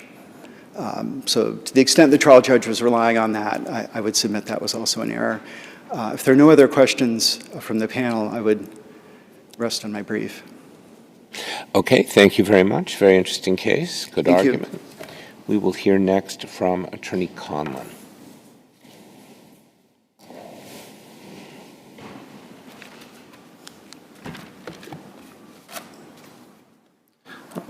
Members of the panel, may it please the court. My name is Robert Conlon. I represent the Bridgewater State Hospital in connection with this appeal. This case concerns a lower court commitment order of May 27, 2020, which committed CB to Bridgewater State Hospital for up to 6 months as incompetent to stand trial pursuant to Section 16B. On March 22, 2024, the appellate division affirmed the decision. I would ask this court to affirm that decision as well. I did want to note initially that Mr. Beal cited 58A as a basis for the commitment order in this case. On page 40 of my brief, we addressed that. That was not a substantial basis for the opinion or for the decision committing CB to the Bridgewater State Hospital. I would also note that there is not a requirement of violent behavior in order to commit a person to Bridgewater State Hospital. And the site for that, and actually the case that sort of is the progenitor of the GP case, is the Nasser case from 1980, which talks about how the seriousness of prior violence and how that can be factored into an assessment of risk. But initially, I just wanted to note for the court that the appellate division correctly cited the standard in this case. The court reviews the sufficiency of the evidence. We accept the findings of fact made by the hearing judge unless clearly erroneous. However, we review without deference whether the legal standard for civil commitment was met. So I'm trying to figure out, well, you can tell me.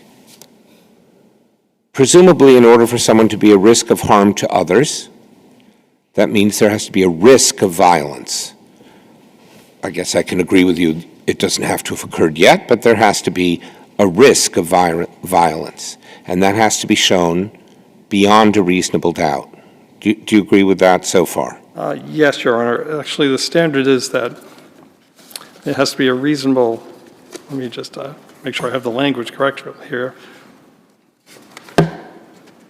Substantial risk of physical harm to other persons is manifested by evidence of homicidal or other violent behavior, or evidence that others are placed in reasonable fear of violent behavior or serious physical harm to them. Okay, and so now we have an expert opining that is true, that there is a substantial risk of harm to others presented by CB.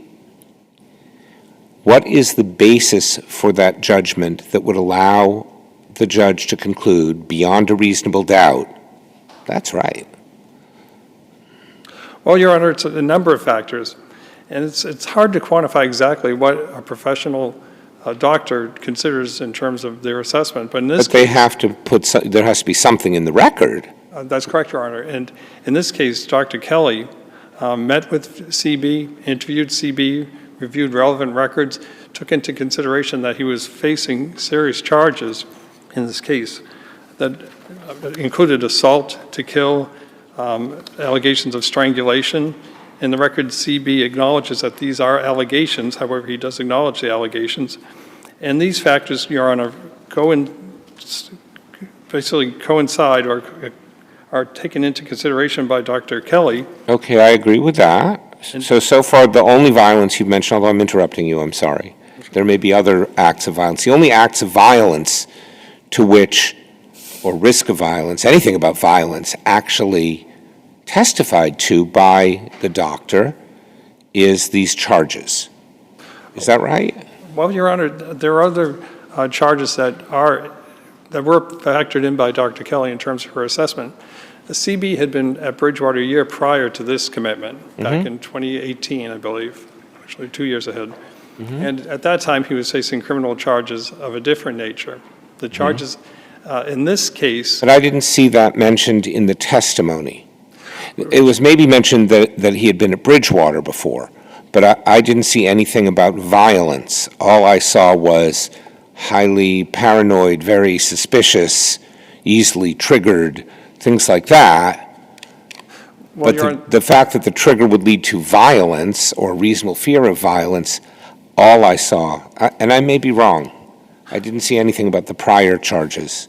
Well, Your Honor, there was a reference to CB being involved in a land dispute, which Dr. Kelly considered an ongoing issue with A him. land dispute. Yes, a land dispute, and from 1992, Your Honor. And Dr. Kelly had familiarized herself with CB's record through reading prior evaluations, reviewing Bridgewater records. Are they in the record? Was that stuff introduced to the judge? Well, Your Honor, there was testimony that he had this fixation over a land dispute dating from 1992 to the present, that had resulted in his involvement with the criminal system.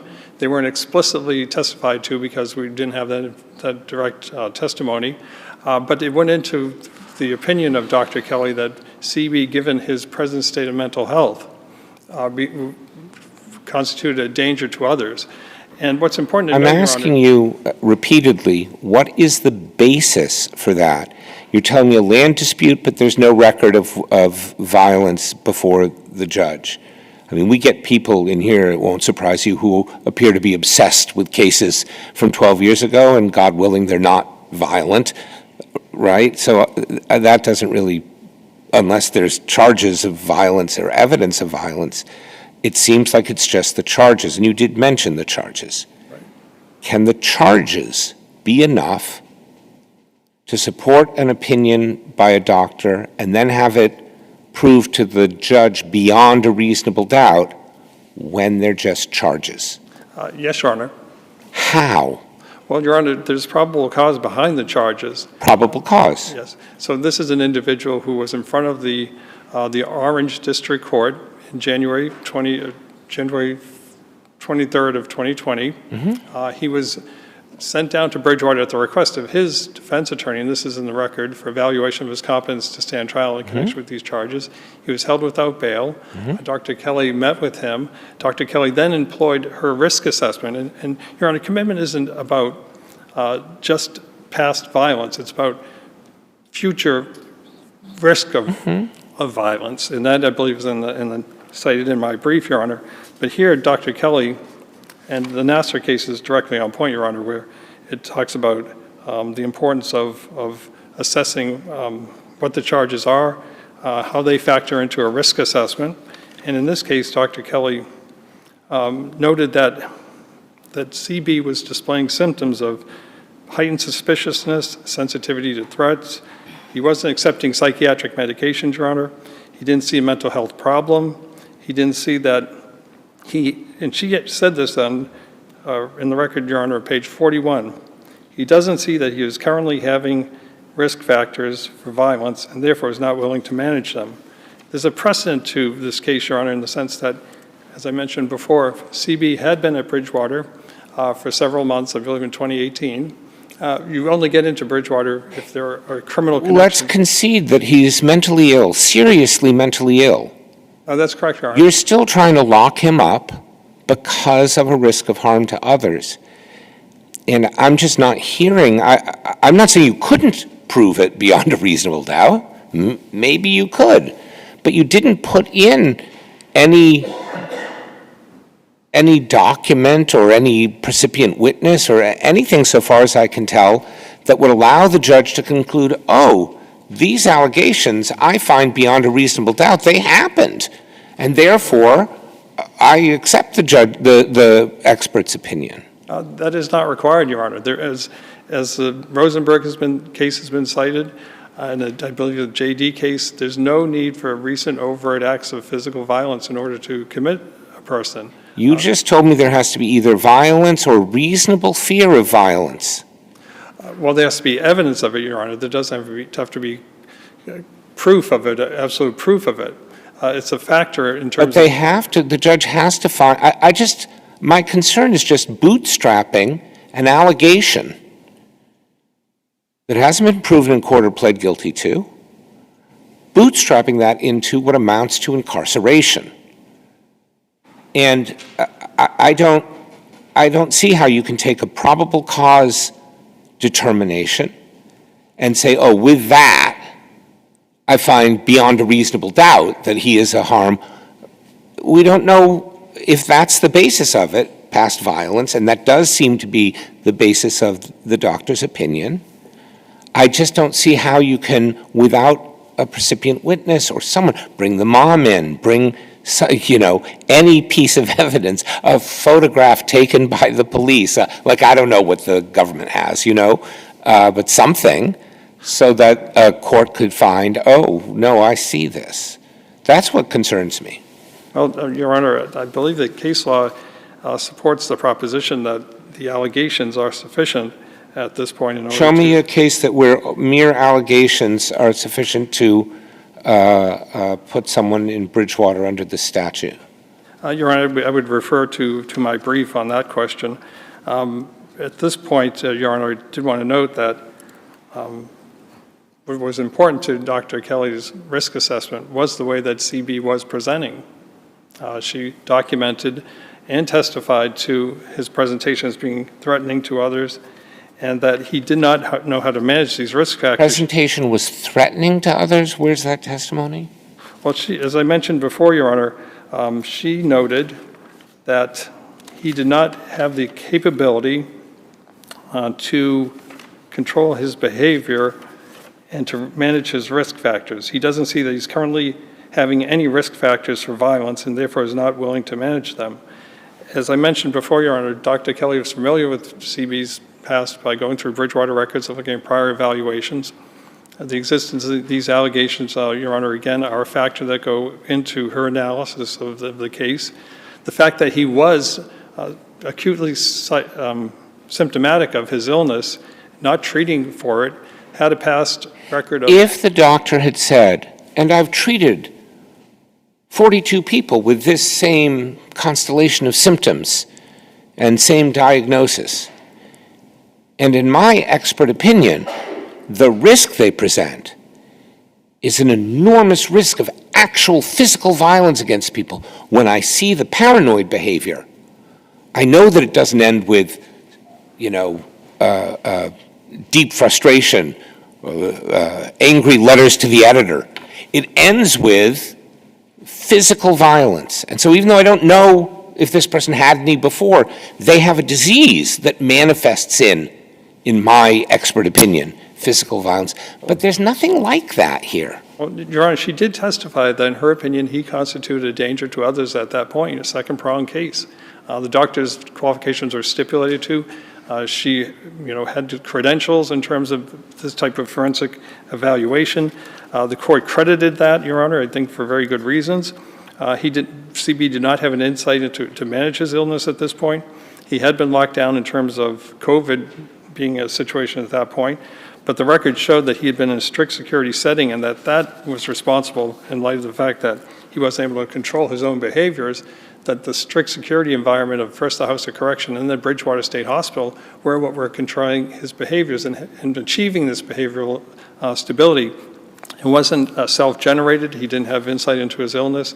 I would note as well, Your Honor, that when CB was asked by his own counsel when he testified at the commitment hearing what his plans were for DMH, a less secure setting, and his statement was that he didn't think he needed to be at DMH. And whatever. He's not an expert. Of course, he'd like to be at his house. Everyone would. He may not be an expert, Your Honor, but what he offers is, for an expert, very significant in that it shows that he had no wherewithal to control his own behavior. Again, it's mental illness, Your Honor. None of this is voluntary on behalf of CB, but he had history in 2018 of arriving at Bridgewater, being committed to Bridgewater, treating for 3 months with the recommended medications that he was, at this point in 2020, not accepting. He improved and was discharged to a Department of Mental Health facility. So the lower court, Your Honor, and I believe the appellate division, had ample proof to show that the commitment order was rationally based and that there was sufficient evidence for it. And of course, Your Honor, I did want to note that Mr. Beal testified to some dimensions of the Department of Mental Health that aren't in the record, so I asked the court to take consideration of that. It was Dr. Kelly who was stipulated to as an expert and had the knowledge of what was appropriate for CB, and given that CB expressed that he didn't believe he required any treatment and would leave a DMH facility, he was a proper subject for commitment to Bridgewater State Hospital. And with that, I just ask that you affirm the decision. Thank you. Thank you very much. Thank you both. Very helpful arguments. We are going to take our traditional mid-morning break, and we will return in 10 to 15 minutes to hear the remaining 3 cases.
Welcome back. We continue our morning with the matter I'm going to refer to as the next matter, which is in fact number 25-0002, BACH v. SHEA, and we will hear first from Attorney Rich. And good morning still, Your Honors. Thank you. May it please the Court, I represent Susan BACH individually and on behalf of the Adams Trust. Your Honor, in many respects, the question as to whether the parties had a present intent to be bound by definitive and complete terms really can be answered from the very first email sent by Mr. Katzenstein on June 7th and the successive responses. And of course, the law calls for the court to address, and this is from the Duff case, the status of things at the time the parties signaled that the agreement had been reached. And that email is in the record as 191. And if I might be so bold as to read from part of that email, Mr. Katzenstein says, "Nice speaking with you. He spoke with his client this afternoon. She noted that Susan had left her a voicemail a while ago asking for, quote, the family photos. At Susan's request, Joan has put aside, quote, the photos, end quote, but she had not responded to Susan due to the ongoing litigation. She would be happy to provide Susan with the photos as part of a settlement." And ultimately, Your Honors, the question here and the issue, and I think the reason why we contend that the agreement at that reached, or the agreement in principle, as I would later say, was reached, is fatally indeterminate, is that at no time did the parties define what was meant by the photos.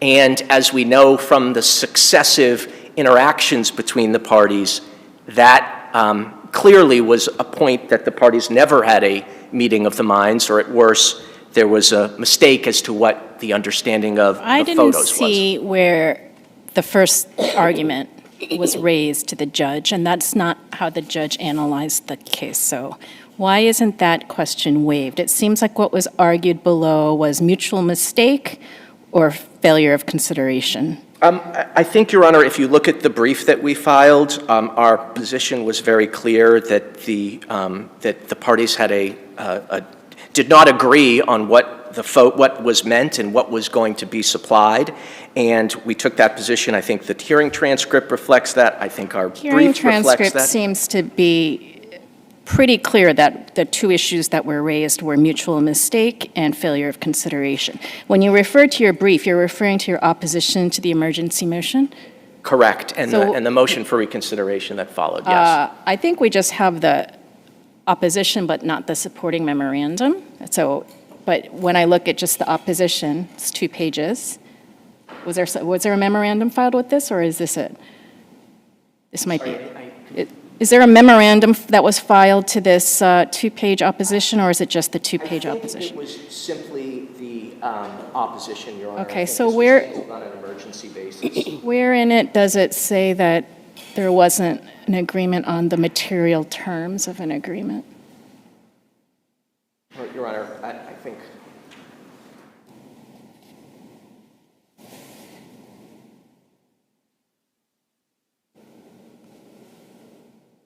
Well, what we say is that it doesn't dispute, and this is on page 242, Ms. Shea has failed to comply with the settlement by destroying conduct, whether intentional, goes to the very heart of the settlement, such that Ms. BACH is not receiving anything close to the benefit of her bargain.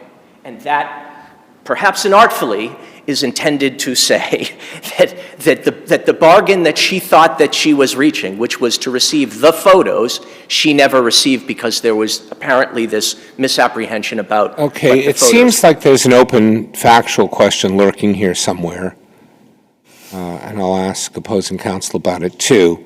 But let's say what was agreed to was what your client asked for in the not responded to phone call or phone calls to the opposing party. And let's say that that means 35 to 40 volumes worth of photographs. Although, of course, there are factual questions about everything, right? About what she might have seen. Were these the ones in the basement? Why did she say this many albums? What, right? I mean, we don't know any of that.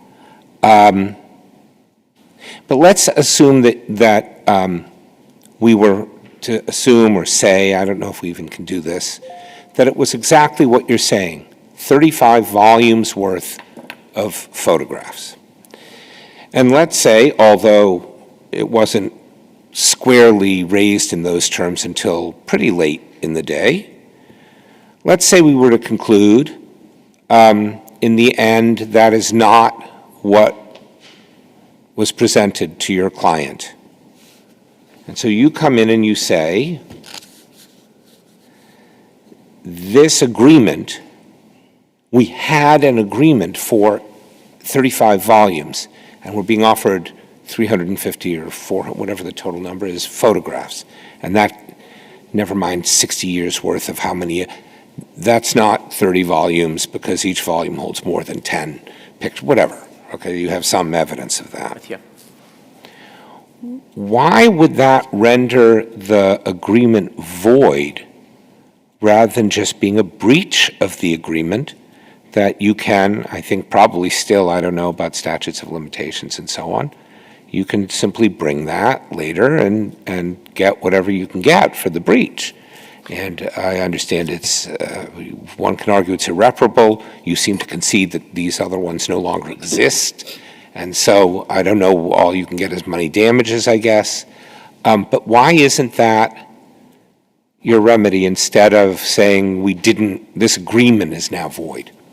So putting aside for the fact that the argument that because there is this divergence of understanding about what each side was intending to supply, your point is just sue for breach. Walk down to the clerk's office and pay the $300 and file a no lawsuit. And I would say under these circumstances where the consideration, assuming that, again, you get beyond the consideration question, is so unique and incapable of being complied with. This isn't I promised to give you $25 and you failed to do so, so file a lawsuit for the $25. I think in this case, and I think there is a basis for the court to conclude that this goes to the essence of what the agreement was, such that the parties should not, that the agreement becomes void. I think that was your language. Do you have a case that says where money damages would be inadequate to remedy what is clear ex ante is about to be a breach of the agreement, that you can rescind in a way that you can't rescind if money damages would take care of it?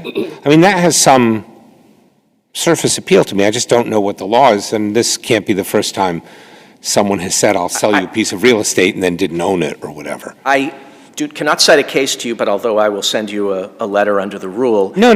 I believe that there is authority that says that when the failure to comply goes so to the essence or to the heart of the agreement. I agree with that, so to the essence. I don't know how one is, and is it an abuse of discretion we're reviewing for? What goes to the essence? It's 350 photographs. I thought I was getting however many. 4,000, or maybe someone will do math and it'll be 1,200 or 10,000. I have no idea. But I got 350 photographs and 10 grand for the charity. How do I figure out what goes to the essence? Well, I think that it may very well be that this would be something that would have to be remanded to the trial court for factual findings, because of course here the trial court judge made no findings really at all other than to conclude essentially that there was an agreement and that Ms. Bach didn't ask the affirmative question, well, how many photos are there? Those are the only, and therefore it wasn't a mutual mistake. I think those are really the only two facts that she concluded. And, I think on the front end, this issue about whether there was an agreement, I would ask the court to look closely at the timeline. On June 13th, the trial court reached out and said, where are you? Where are you on the settlement? And I didn't respond, we have an agreement, And Mr. Katzenstein was copied, and he didn't respond to my response where I said, we are close to a settlement. We are optimistic. And this is after the court concluded that we had a meeting of the minds. And so, again, not to criticize Mr. Katzenstein, but he could have chimed in and said, oh, no, I beg your pardon, we do have an enforceable agreement. And of course, that was before. If you had that, then you would have been submitting to the court, you'd be reporting the case settled, right? Even before signatures. Absolutely, and that happens all the time. And if you look at the cases that the courts will grapple with, they do really focus on, has the case been reported settled to the court? Because even in the absence of a written document, that is a recognition that the parties' discussions are far enough along that they're prepared to say yes. And on June 13th, when the court asked me, or asked both of us, quite frankly, the answer was, we're close, we're not there. Even on June 15th, so now June 20th was the date that Ms. Bach went and looked at the pictures. I wrote to Mr. Katzenstein that Ms. Bach needs to come, quote, come and take a look at the photos before signing. And Mr. Katzenstein, to his credit, wrote back and said, we agree, and by the way, Ms. Bach can't take those photos until she signs the agreement. Again, a recognition, in our view, that the parties' discussions hadn't reached the point where they were ready to announce or declare that we have a meeting of the minds on the core terms. Arguably, counsel could have said, I view the signing of the agreement as a ministerial act, and you can take the photos now. But because we're in this thing where we're trying to decide what are, quote, the photos, our view is that really is the definition of terms that are fatally indeterminate and imperfect negotiations. You really didn't argue this below. I mean, I'm just not sure what to do about that. You said, in fact, we have an agreement in principle, which I understand might mean we don't have an agreement or might mean we do have an agreement. The judge clearly took it as we have an agreement, and you didn't really argue otherwise below. If you can't raise that now, then what you have is failure of consideration goes to the essence, and I guess mutual mistake, I think you only raised it in your oral argument below or at the hearing below. That's all the judge ruled about. The judge didn't rule about failure of consideration. What do you do with mutual mistake, given that presumably there was no mistake on the part of Ms. Shea? Yes, however, and we cite the cases, and I'm sure you're familiar with it, that mistake by one party as to the knowledge of the other is the equivalent to mutual mistake in that Century Plastic Corp case. That's a factual question. Perhaps it is, but I think here there is no dispute as to the following, which I think would permit the court, if it so desired, to address this as a matter of law from the appeals court. This issue about these albums, there is no question that when Mr. Katzenstein initially reached out, I think this is in his June 17th, he said the photos had been removed from the album and put into a box. It wasn't until, I think, July 2nd that they said, well, actually, there were albums in the basement, they were in bad condition, they were mildewed, and so they have all been thrown out. And after removing the photos. Well, that much is... I'm not saying it's true. I have no idea what's true. Right. But you weren't told we threw out full albums because they were mildewed. You were told we threw out the empty albums after we removed the photos from them. No, there was no reference in that June 17th email that anything had been thrown out. It was the photos were removed from the album and put into a box, and that box would be brought to the lawyer's office. And they knew that the albums had been thrown out. They knew the circumstances, and so what had been disclosed in July had been disclosed to Ms. Bach and to myself early on. It is our position that that would have materially changed the scope, tenor, and nature of the discussions. But weren't you told early on that the photos were in a shoebox? They were in a box, yeah. But a shoebox would be kind of small for 4,000. I don't know. My wife has very big shoe boxes, Your Honor. Got big boots with big... I don't know. But you're right. It did say shoebox. perhaps that should have been a signal to us that maybe there aren't, but ultimately that's why, if you look at the email chain, we said before signing, we need to go and look at them. And Mr. Katzenstein said, come on over to my office, but she can't take them until she signs, which again comes back to this argument. I did just want to note, I think if you go back and read the transcript, I do make this argument that this goes to the essence of the agreement, which, again, perhaps inartfully was my way of saying that there wasn't sufficient intent of the parties in making this argument. Again, I see my time is up, but this was happening on an emergency basis. We did the best we could to present the arguments in as fulsome a manner as we could on, I think it was 2 or 3 days' notice, and so that's why there isn't a detailed memorandum of law. We did give a very detailed affidavit from Ms. Bach, which tried in detail to outline, I think that's an 8 or 9, 10-page affidavit, which really tries to flesh out her perspective about this, which I think is important. But I see I've gone over. Your time has expired, but if there are more questions, I see none. Thank you very much. Thank you very much. I appreciate it. And we will hear from Attorney Katzenstein. Good morning. May it please the court. Jeff Katzenstein for the defendant and appellee Joan Shea.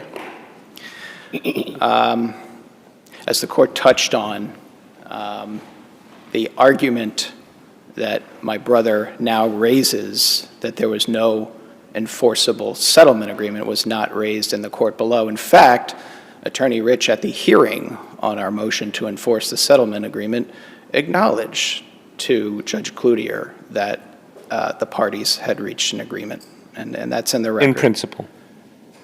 Sure, in principle. And that's reflected in his email, where he states that we have reached the framework of a deal. And of course, that's subject to a fully fleshed out settlement agreement. But that's all that the law requires, that we've agreed on if the material terms have all been agreed to. Exactly. And if the law can supply the others. Correct, Your Honor. And in that email, Attorney Rich... What are the material terms about the photos? How is that definite? All that Attorney Rich said in his email, and this was preceded by my email, in which I stated that at Susan's request, Joan had put aside the family photos, and she would be happy to provide them, Susan, with the photos as part of the settlement agreement. And then Attorney Rich responded that the written settlement agreement should include a provision for turnover to Susan of family papers, photographs concerning Richard's side of the family. And that's exactly what we did. We bent over backwards to try to... So the definite term, in your view, was anything in your client's possession? Is that the definite term? I'm trying to figure out what, because it seems to me, at least now, it seems that each side is articulating a different understanding of what we were talking about. And in fact, my understanding is this started with phone calls in which Ms. Bach left messages referring to the photos, maybe assuming both parties knew exactly what they were talking about. And now, at least it's alleged, there's been no fact-finding, that on the one hand, Ms. Bach had in mind multiple photos from multiple volumes of albums, and on the other hand, that Ms. Shea understood it to be, I don't know if there were multiple volumes, I don't know how, you know what I mean, there's no fact, but understood it to be what she had, which wasn't multiple volumes, it was 50 photographs, and I thought somewhere it mentioned how many albums had been, it doesn't say 6 or 7 or something, maybe I'm making that up. But in any event, if you don't actually have an agreement, how can there be a definite term? That's a good question, and I think that it was definite enough if you consider the types, categories of photos that existed. There were some photos of just the Shea side of the family with, say, Mr. Shea and Susan and Claire Bach, his sister and Susan's No, I understand mother. that, but now we're at a point where, and I know it came late, but we're at a point where one side is saying there were 30 albums, and I don't think she says 60, 30 to 45 albums, and that I had seen, that everyone knows what I'm talking about, and these photos aren't from it, so they must have been destroyed, which of course I don't really have any idea about. There's no reason, I know nothing either way, right? I'm not saying they were or they weren't. We don't know.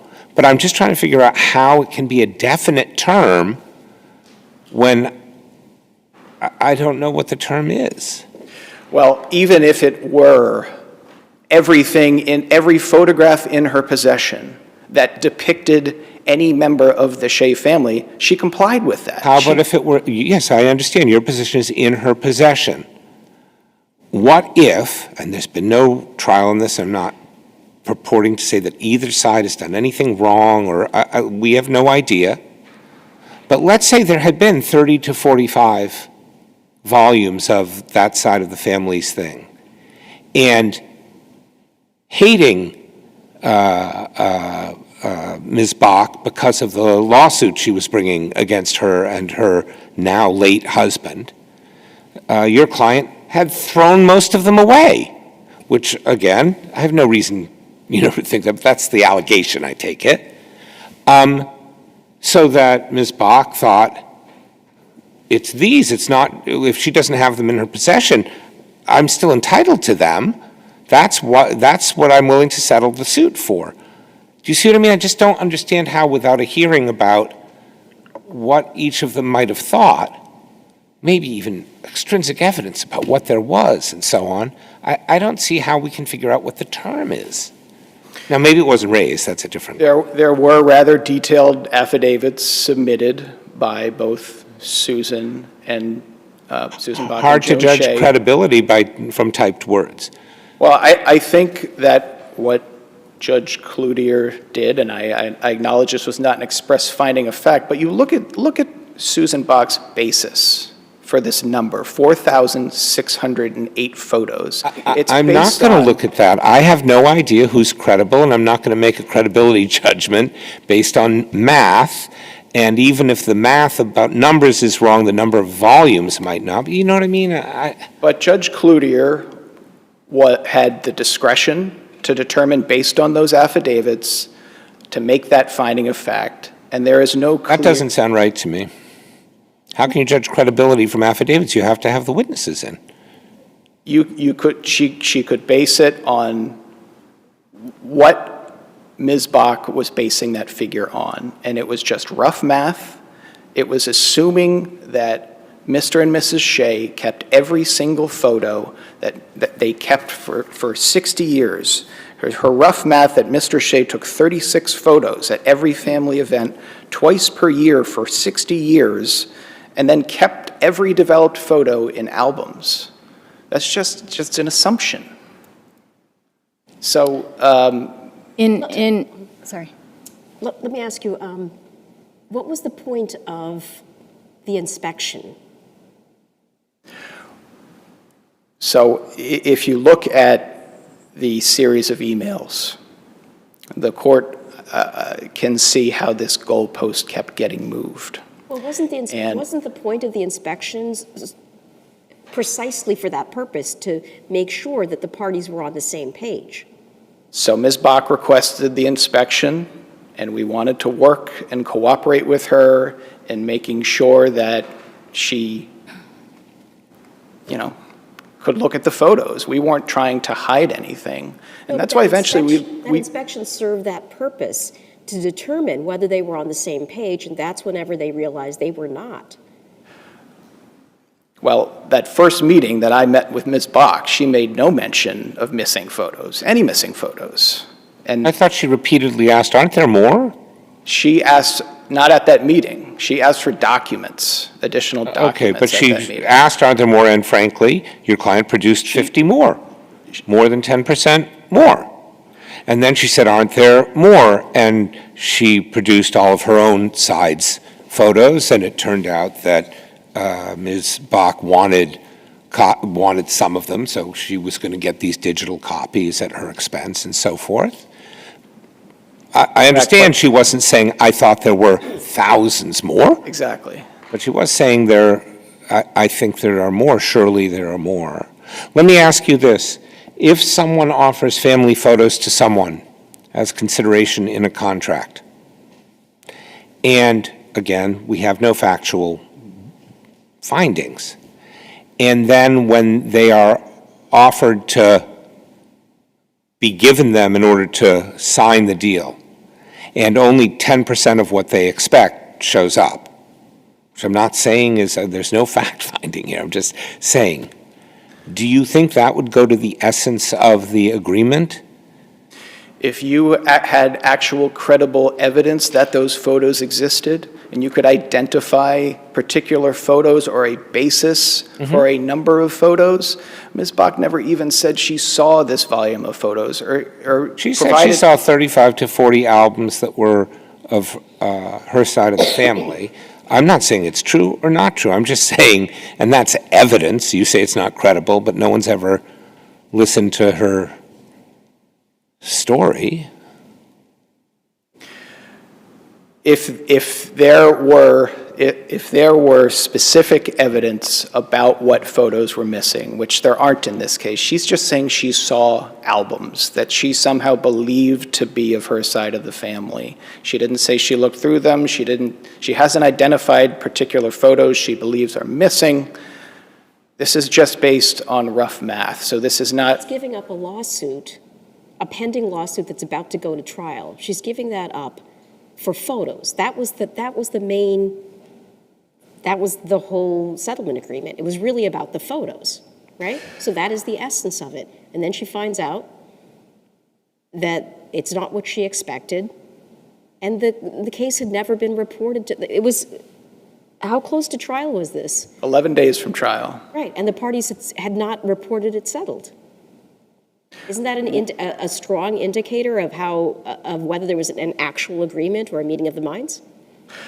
Based on Attorney Rich's email to the court that we were very close, and we were, in fact, as the emails reflect, exchanging written drafts of the settlement agreement. But still not comfortable enough, 10 days away from trial, to submit, to tell the court we're settled.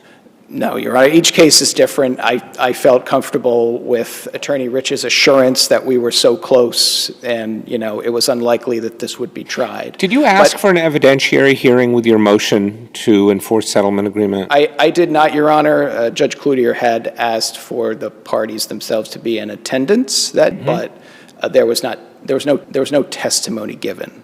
But let me also emphasize that these photos, which are supposedly so important to Ms. Bach, and I certainly don't dispute that family photos are important. But if this settlement agreement is invalidated, she gets no photos. So this goes back to trial in Superior Court. The photos aren't even at issue. This is about just money alone. And there are claims and there are counterclaims. I mean, whatever, she controls her own case. In fairness to the judge, she didn't know she had to hold an evidentiary hearing on whether there were an agreement because she thought that was undisputed, which she says in her decision, right? But is there a factual question about whether your client destroyed the photos, whether intentionally or not? Because that's what I see in the opposition as their argument. I think, Your Honor, that goes back to the question of, is there actual evidence beyond Ms. Bach's speculation and her rough math that these photo albums were destroyed? They've raised the allegation that your client destroyed some of those photos, and there's therefore a failure of consideration because that was at the heart of the settlement. I don't know why you have to make any sort of kind of threshold showing to. They've made the allegation. So why isn't that a factual question that the judge should have resolved? I think that was a factual question that the judge resolved. It wasn't an express finding of fact, but she incorporated that into her decision that said there was not a mutual mistake. This was a unilateral mistake based on Ms. Bach's unconfirmed assumptions about how many photos there were. Not mutual mistake, that whether basically the heart of the settlement, that by destroying the photos is the allegation, your client deprived Ms. Bach of the benefit of the bargain. It's a rescission argument, basically. I think that under the circumstances, based on the very specious affidavit that Ms. Bach submitted, there was no need for a full evidentiary hearing. There were affidavits submitted, and they were... I just don't know how a judge is supposed to reject an affidavit. If it were pure speculation, okay, but she says, I saw this many albums, and this isn't enough photos to come from that many albums. And look, you could hold a hearing, and in 20 minutes, less, the judge might find it an incredible story.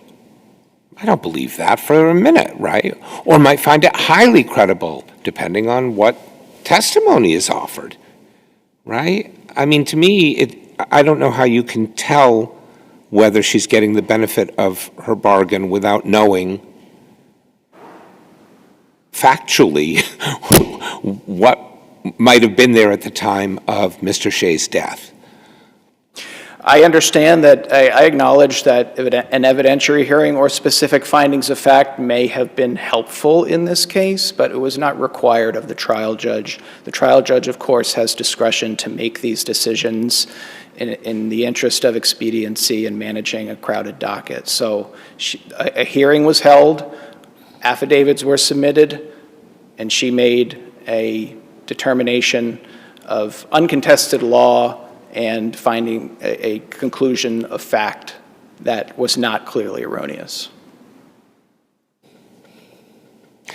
Okay, your time has expired as well. Thank you very much, both of you. It's an interesting and unfortunate case, but certainly interesting. It is submitted. Thank you so much.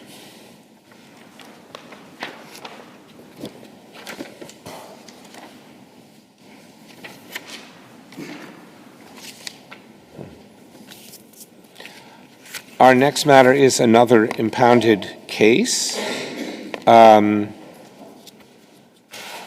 It is number 24-1353. We will not use any names of the parties, but can refer to people by their title, such as mother, child, and so forth. I gather the appellees are dividing their time with DCF getting 8 minutes and then the children getting 7 minutes. Is that correct? Okay, and we will hear first from Attorney Levin.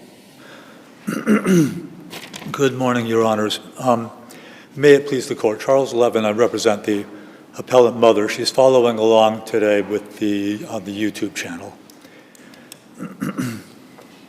This case is about a parent who never bought into DCF's theory of the case. It's usually presumed in these cases that the parent will do so, that they'll mold their own behavior to DCF's expectations. And my client refused to do so. She didn't feel that she had a mental illness that affected her ability to raise her children. And I think it's very clear in the record. She verbalized throughout the case that she didn't understand the basis for the removal in the first place. Notwithstanding this, however, she did participate in therapy. She did work with the Department of Mental Health for some period of time, a short time. She did complete parenting classes. She did maintain stable housing. She did maintain jobs.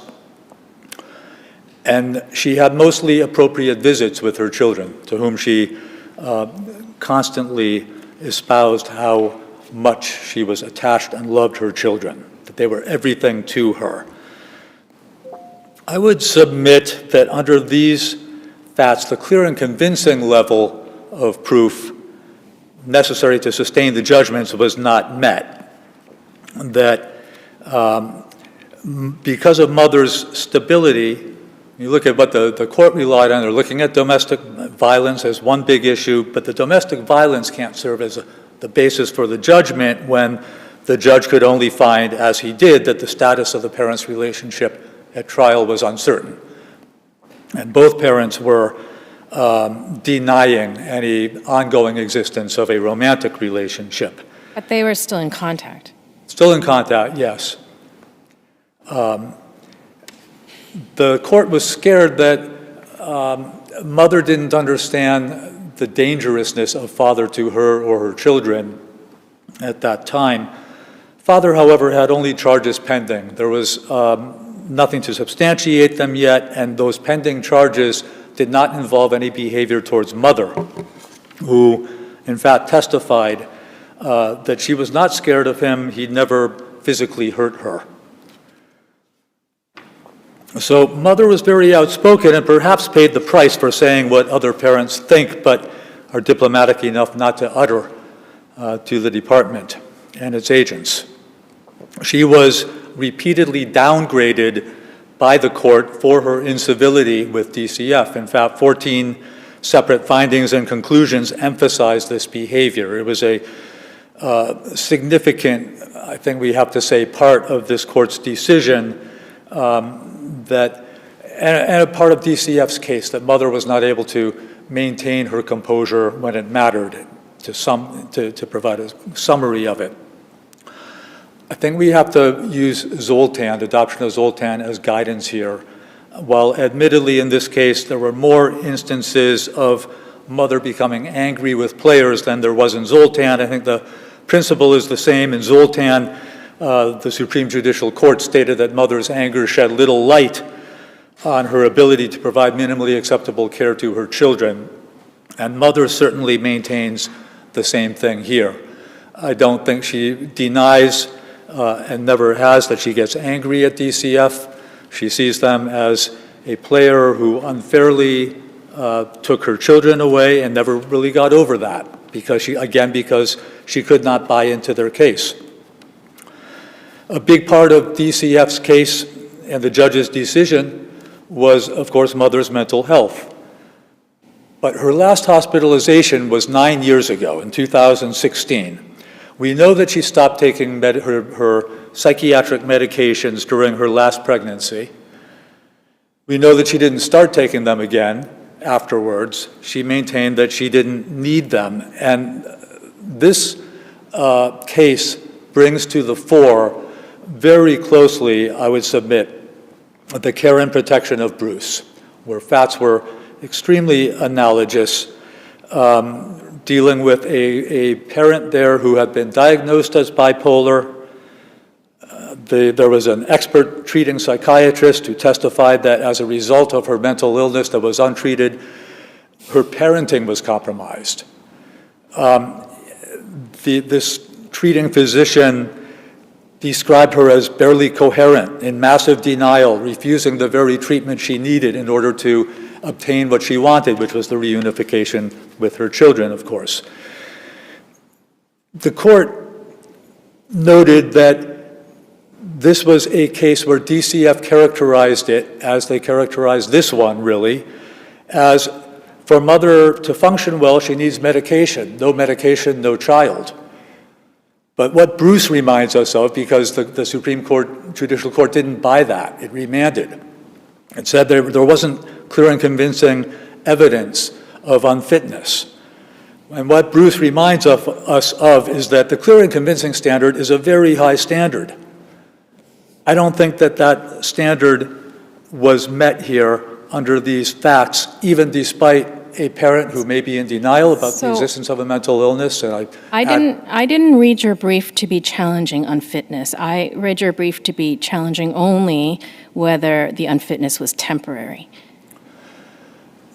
Okay. Isn't that what your argument is? Because yes, thank I'm you. looking at your argument, and it says it was an abuse of discretion to conclude that her unfitness would continue into the future. Yeah, so I concede that my argument fills in blanks or surpasses the argument of my predecessor who wrote the brief. I didn't Oh, it wasn't write your the brief, okay. And I understand that this court is not required to entertain arguments not submitted in the brief, although it has the ability to do so. So I would just ask for a little leeway under the circumstances. You're correct in terms of what the brief does argue. All right, I mean, in fairness to your opponents, the brief argued what it argued, right? Yeah. I mean, I understand that. I think it's a difficult situation for my client under these circumstances where I'm appointed late after the brief has been submitted for her and need to put together what I consider to be the strongest oral argument based on that, but I understand that. With regards to that claim for abuse of discretion that mother's unfitness will continue undiminished into the foreseeable future, I would note that mother did show signs of progress manifested in the record in 3 consecutive foster care reviews between February 2022 and February 2023. And the judge's findings addressing the foster care reviews neglected to mention them, which also raises another side issue of the judge passing over positive evidence and failing to review the evidence even-handedly. For example, foster care review of February 1, 2022, which is at Record Appendix Volume 1, page 669, notes that even though the older child experiences some behavioral difficulties, mother is able to manage him well. She makes an effort to provide both children with attention, even though the older ones sometimes demands more of it. She brings activities and is engaged with them throughout. Notes she'd completed her parenting classes and was maintaining stable housing and employment and has support of friends and family.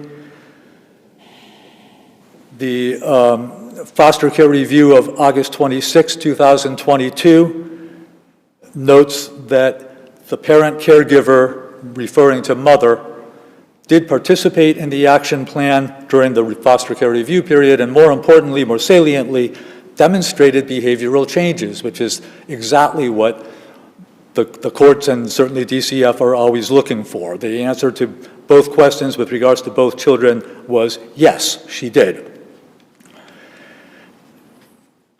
The foster care review of February 1, 2023 notes that her provider indicated that mother was making progress. Her provider, therapeutic provider, noted that mother was in fact making progress.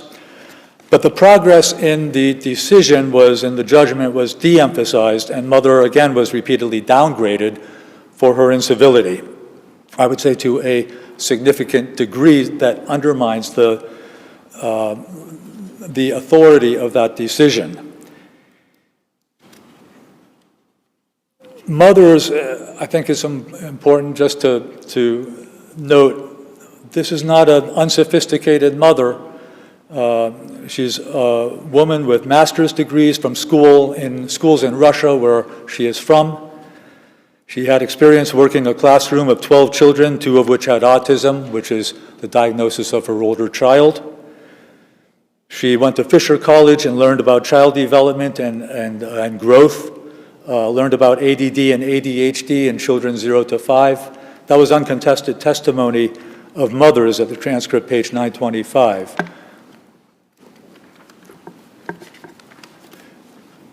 And I want to now jump to the second point and again, hopefully fill in some blanks on the brief, which was how mother was prejudiced by ineffective assistance of counsel.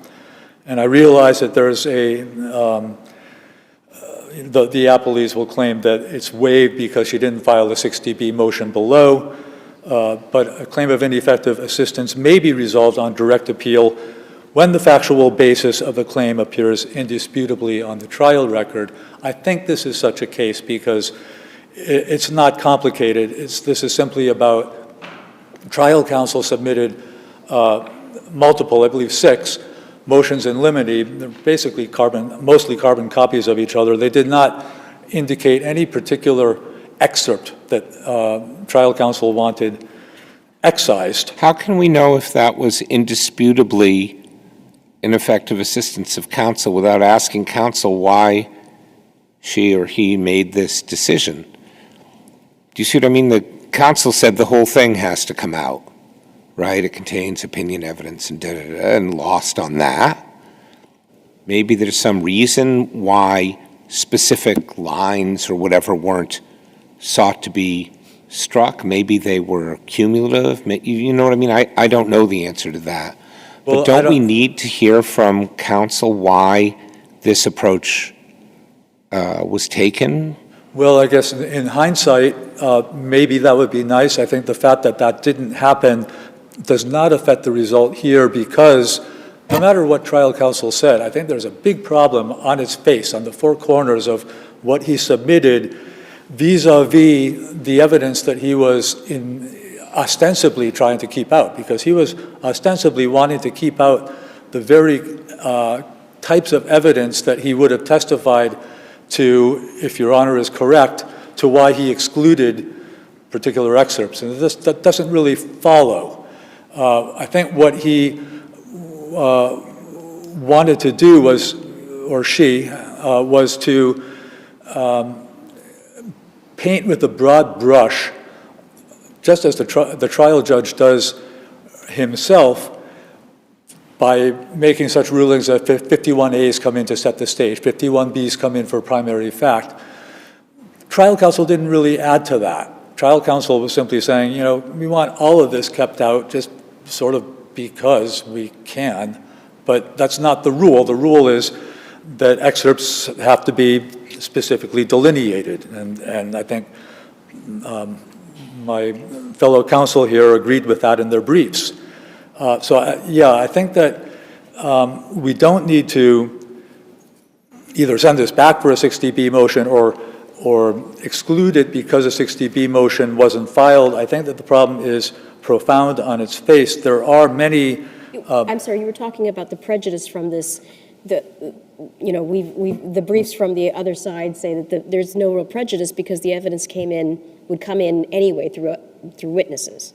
So I don't think, in cases that's true, but not always true. There is not always duplicative evidence.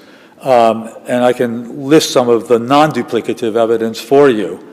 Was it listed in your brief? No, it was not. A little odd to have a brief complain that the lawyer didn't identify the actual things to be redacted by not identifying the actual things that should be redacted. I mean, we can look through it, you know, but these are lengthy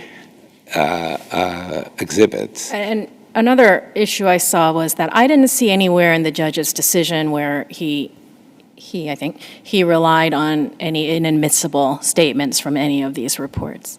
Because certainly some parts of the reports are admissible, right? Yes. Yes, so I didn't see anywhere where he relied on improper opinion or anything like that. Okay, so I only have 7 seconds left. I wish I had more because there is some. You can answer the question.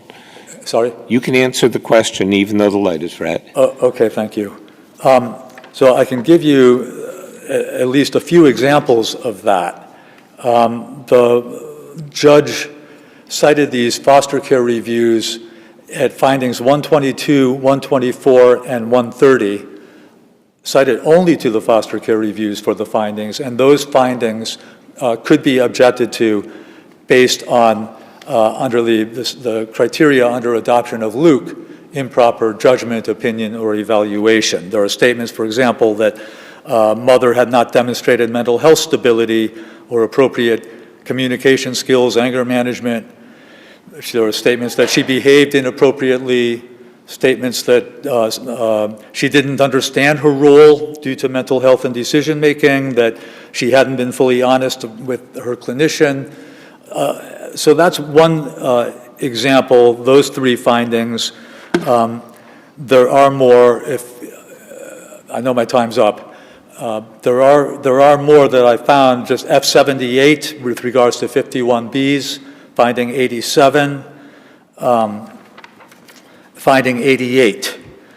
And so while I know the judge made a lot of findings and a lot of the evidence was admissible, I think this is one of, it's very hard in these cases because there's so much cumulative evidence, and at what point does the foundation break underneath it all? And this is sort of one of those cases that begs the question. And on my client's behalf, I would urge you to take a look at those findings, look at the statements in those exhibits that do evidence what we would characterize as improper judgment, opinion, evaluation, and make up your own minds whether this decision is sustained. We would urge on behalf of mother to reverse it and remand. Okay, your time has expired. Thank you. If I see no further questions, which I don't, we will thank you very much. We will hear next from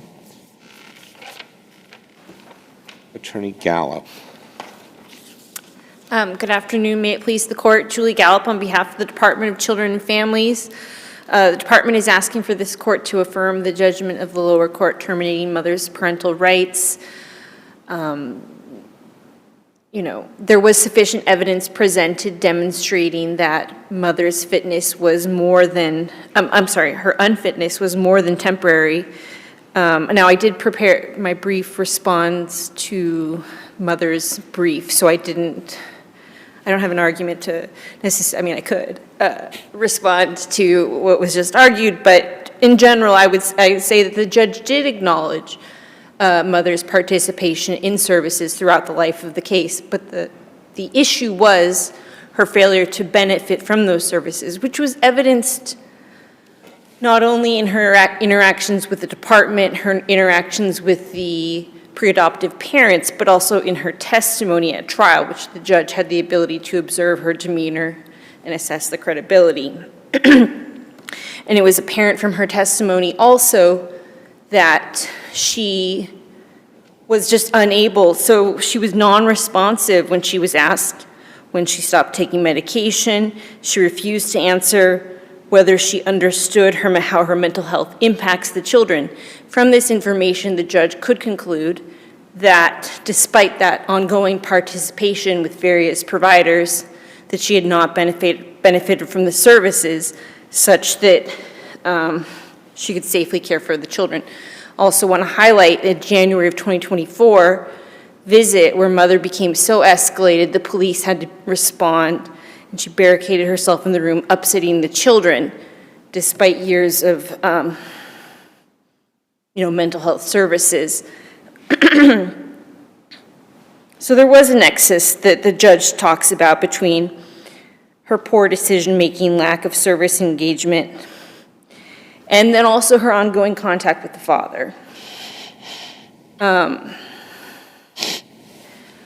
Now, I could keep talking about that, or I could talk about the ineffective assistance of counsel. I did search for a case to find if there was a case that said failure to designate items in a motion in limine, per se amounts to ineffective assistance of counsel. I could not find such a case, but I did, looking at adoption of Aziza, where in that case there was ineffective assistance of counsel, where the counsel failed to investigate, to talk to witnesses, to actually do more. In this situation, the failure to designate those portions which could or could not be objectionable based on the rules of evidence does not rise to that level. And also there is a case that says the failure to pursue a futile motion does not amount to an ineffective assistance of counsel.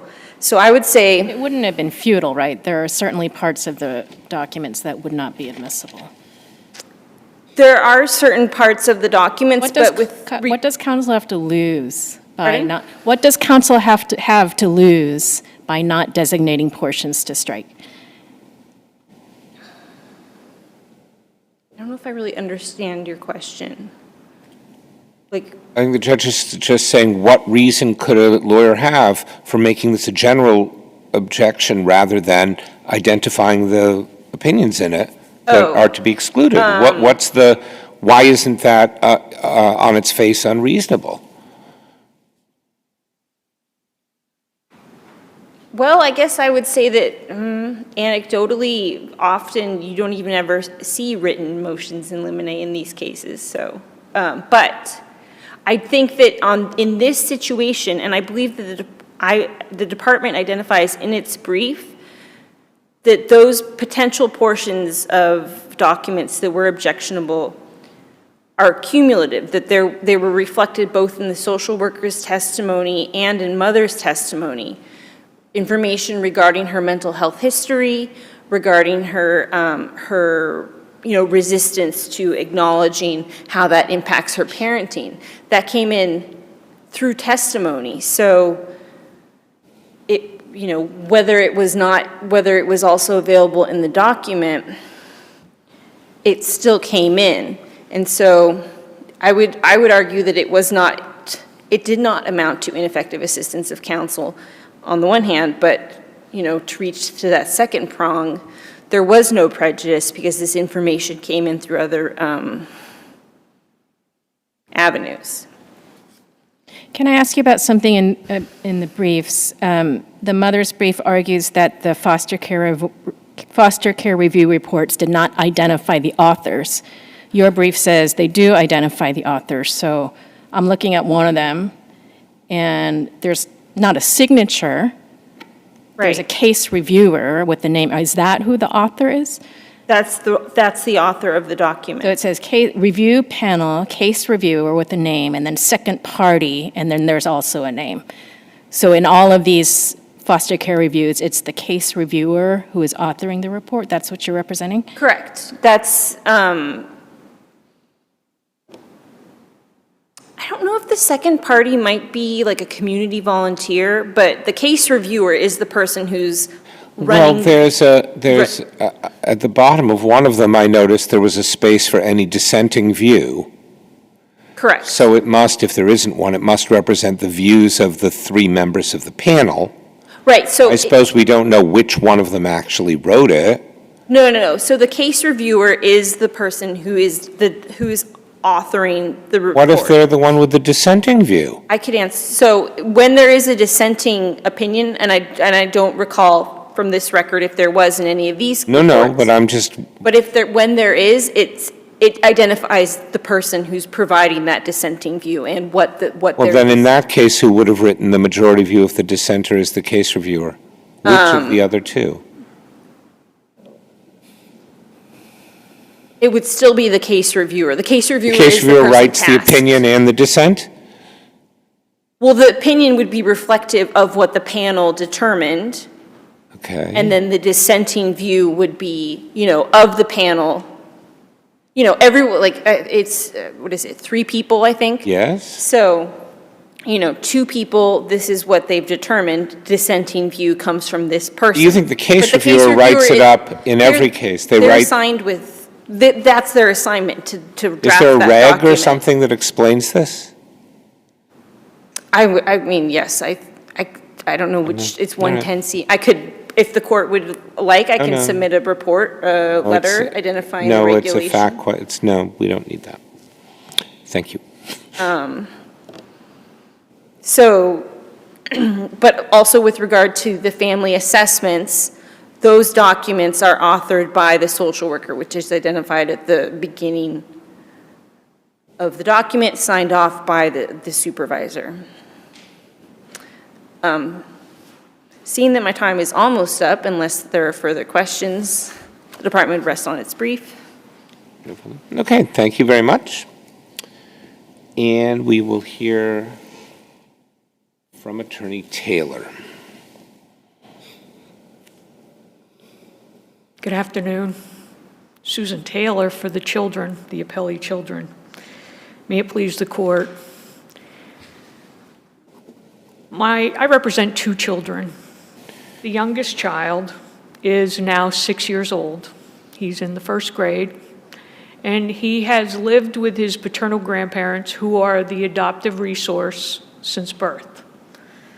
The older child is now 8 years old. He is in the 2nd grade. He has severe autism. He is nonverbal. He receives services through Children's Hospital and actually was recently hospitalized. His grandparents, the adoptive resource, have provided him and his brother with safety and stability over the past 6 years. Can you explain, are you saying that he was hospitalized, meaning placed in a residential hospital setting? He was briefly hospitalized this past year, yes. Residentially? At Children's Hospital. I don't know what that means. Residentially, that is, was rather inpatient- than living at the paternal grandparents' house. No. So he was inpatient at Children's Hospital this past year. I know that's not in the record. I actually. Well, does it have bearing on whether there is still a pre-adoptive resource or whether? No, it is not. It does not bear on the commitment of the pre-adopts to. Yes, but does it bear on DCF's willingness to allow them to adopt? No. Okay. The answer is no.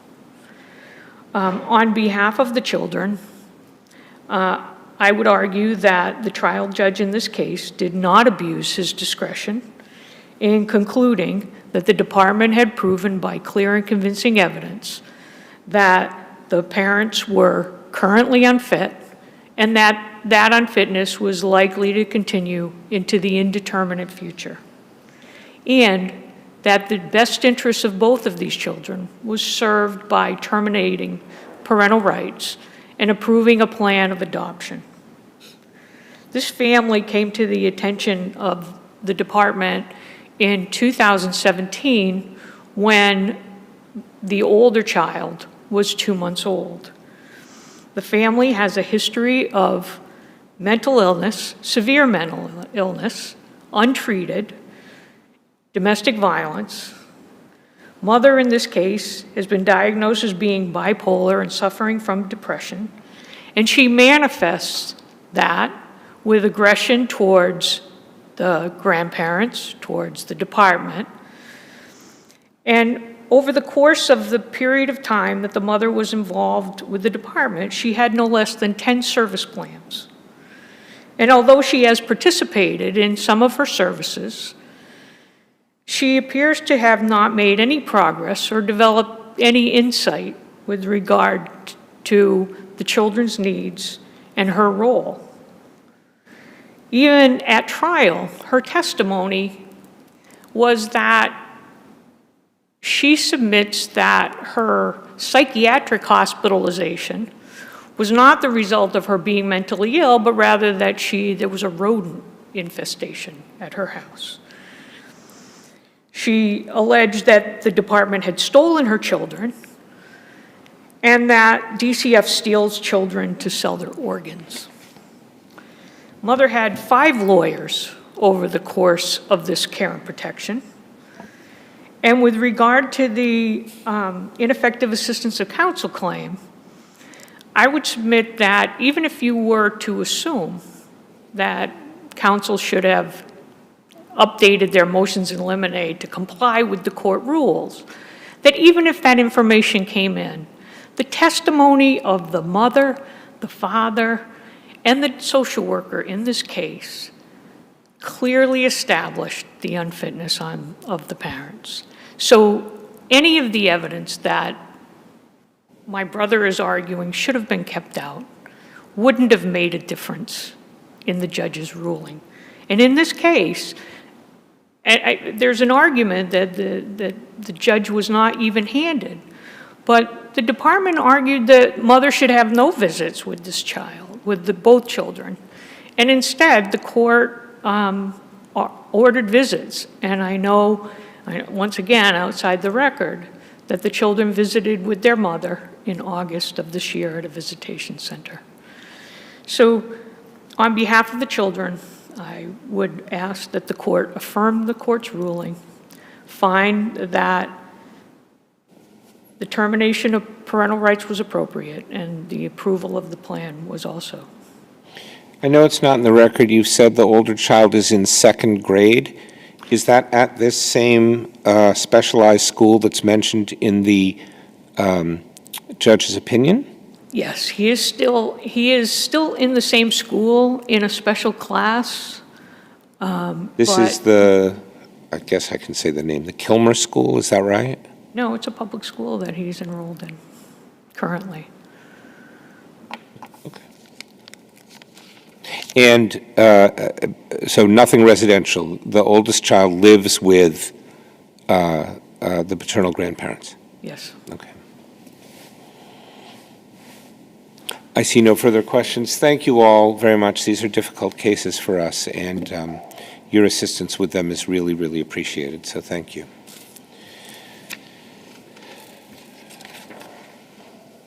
Our final case for this morning is number 25220, CHWASTIAK versus GOUGH-COOPER.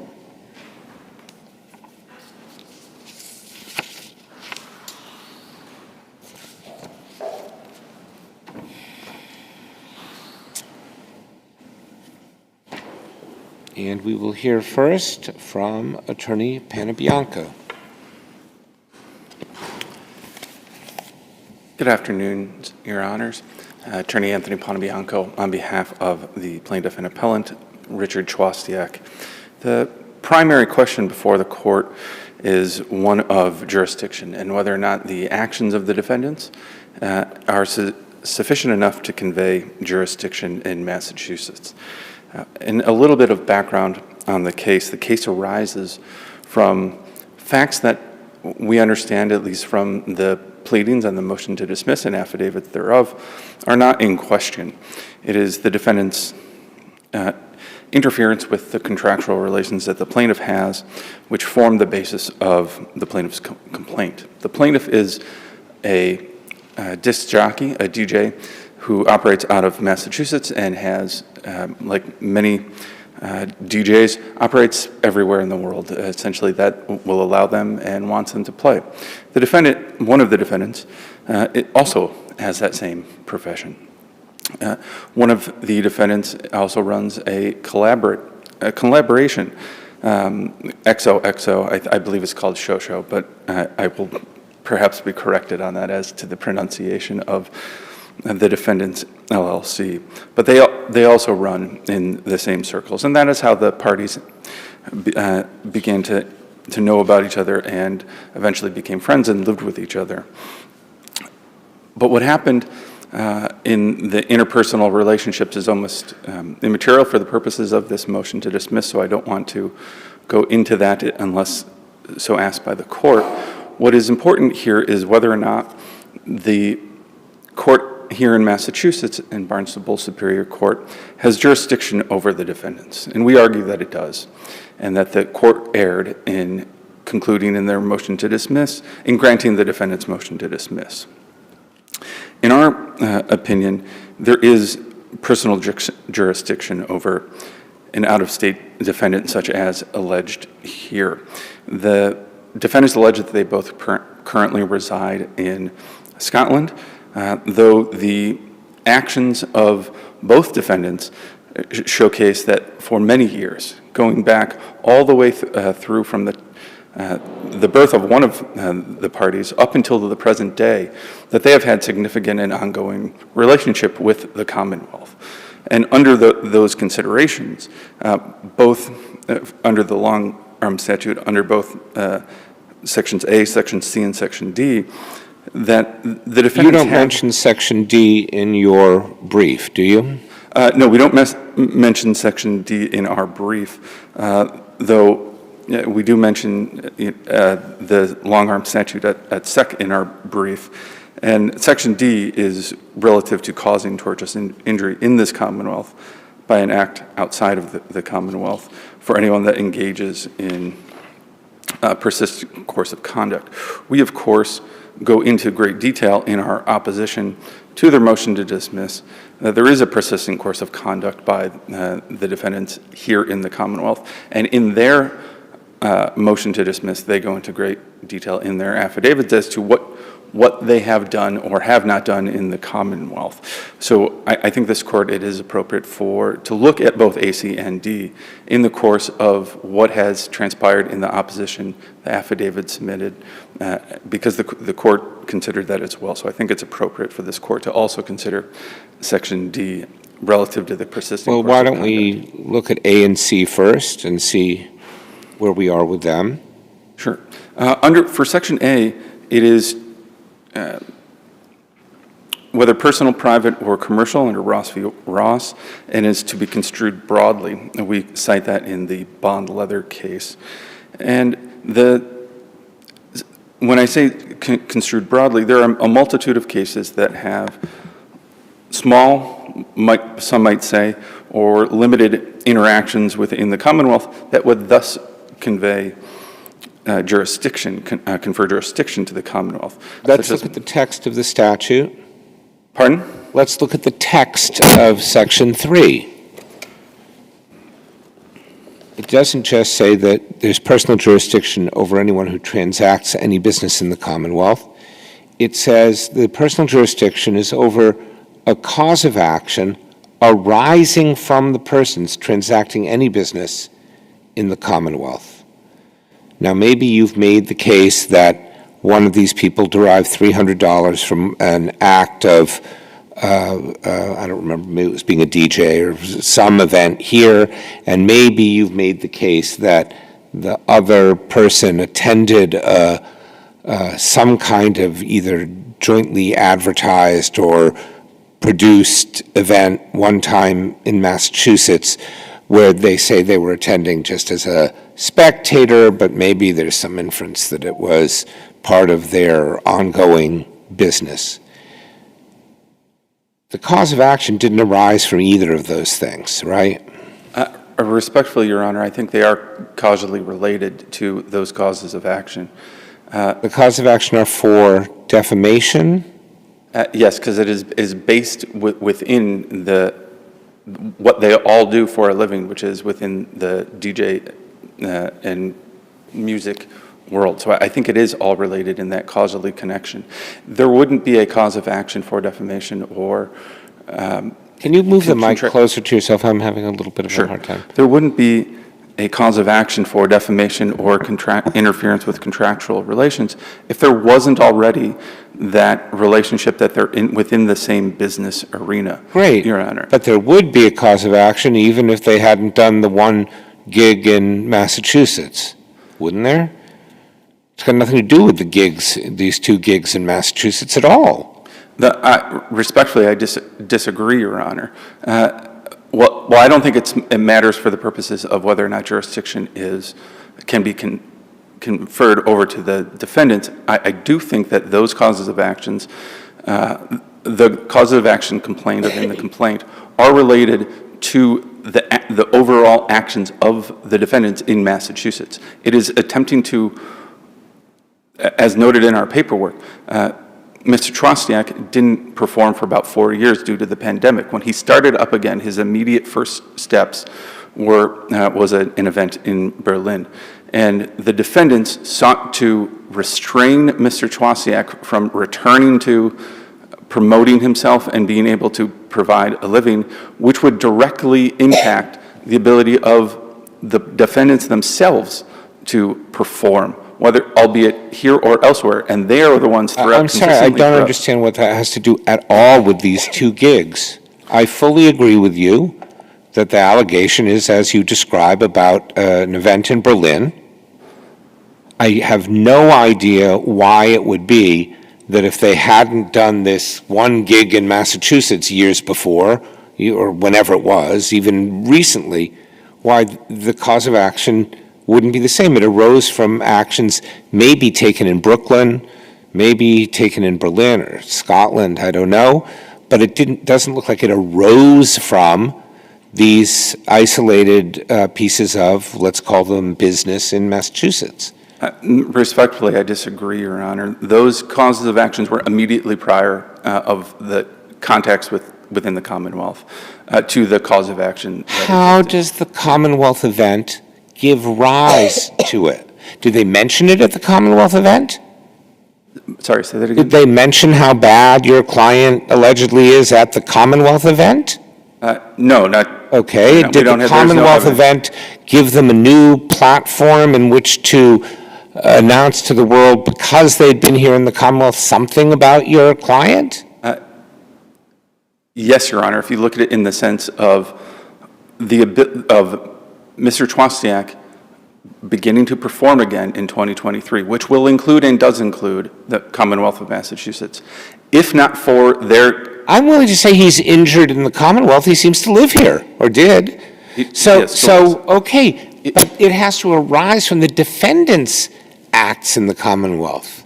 Yes, and the defendants if you're looking just at 3A, which is not the exclusivity of what is required here, there are other sections that can confer jurisdiction, but with 3A, if you're just looking to the interactions within the Commonwealth, it wouldn't be but for those actions of them promoting themselves to exclude acts like Mr. CHWASTIak that give rise to the cause of action.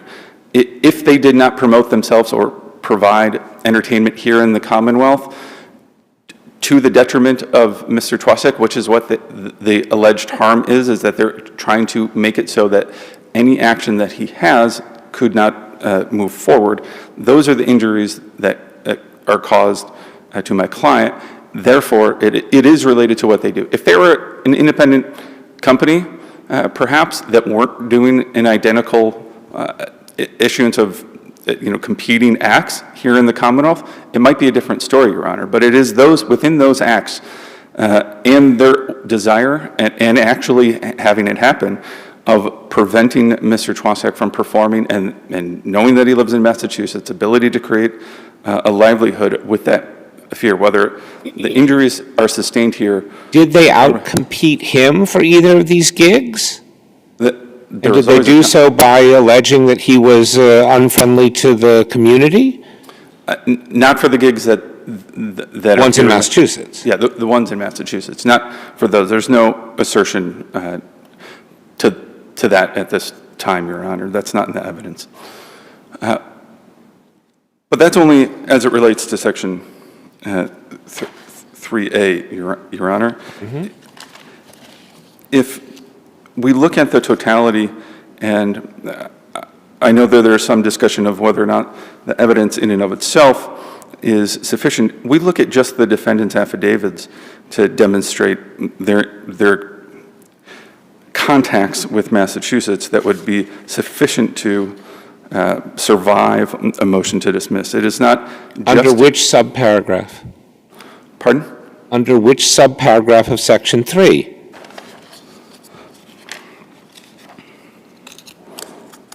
We're leaving aside A now, right?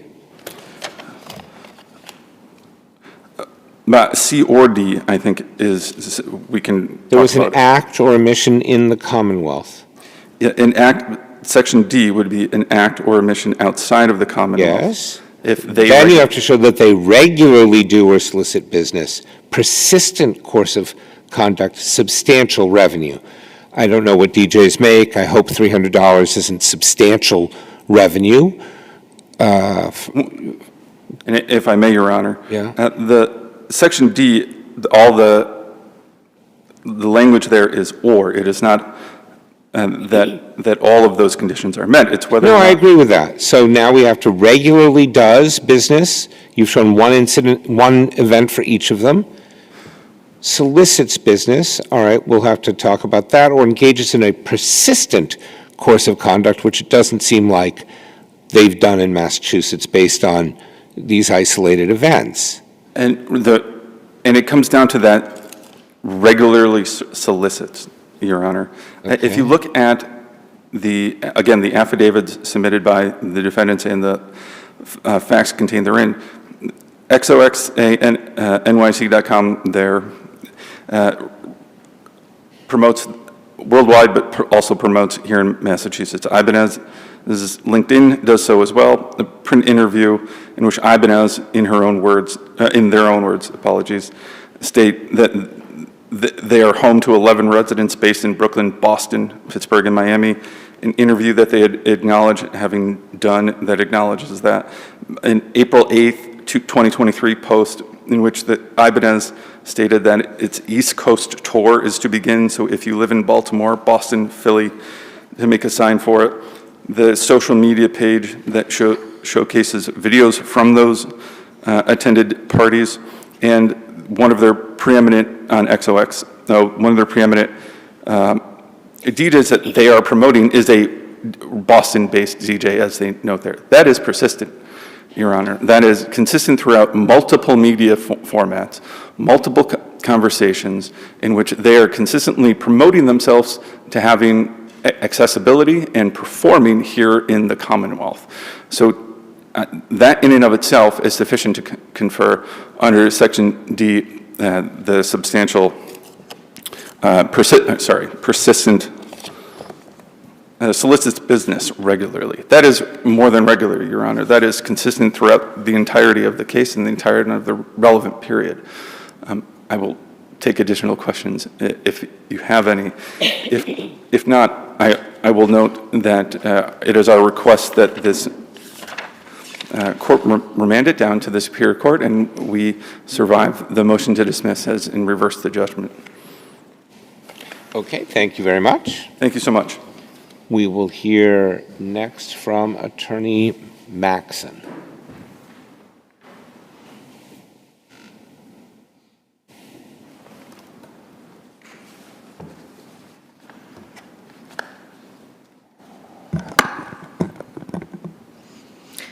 Good morning, Your Honor. May it please the Court.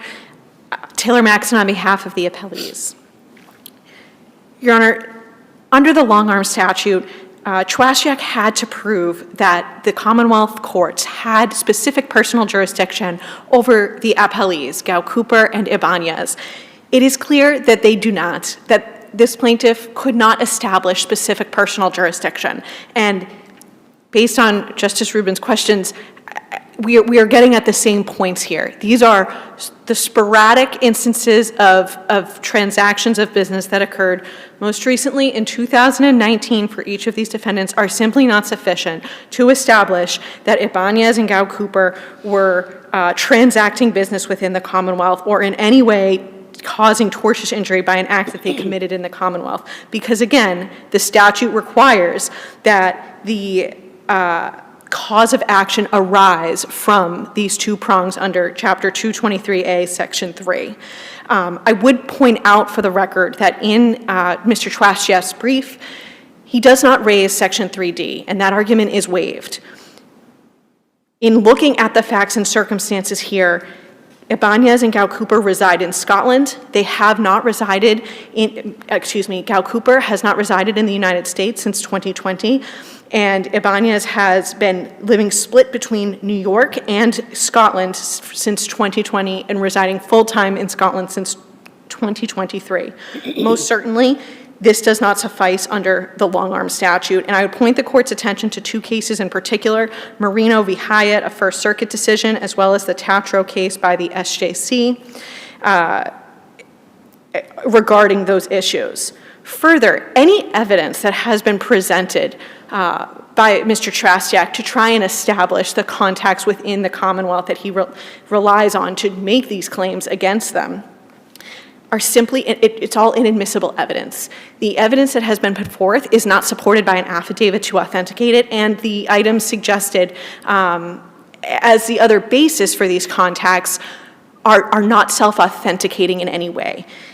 So for these reasons, the evidence that is before the court cannot be relied on. And even further, there's layers of hearsay, and there has not been explained any exceptions to the hearsay rule that would somehow make this evidence admissible under the 801D. Finally, even considering the due process requirements here, the due process requirements in order for specific personal jurisdiction to extend to GOUGH-COOPER and Ibanez. Again, this is just not met, and it's similar to the same context that can't be established under 223A, Section 3. Again, there are no minimum contexts that show that Ibanez and GOUGH-COOPER, have purposefully availed themselves to the laws of the Commonwealth in any way.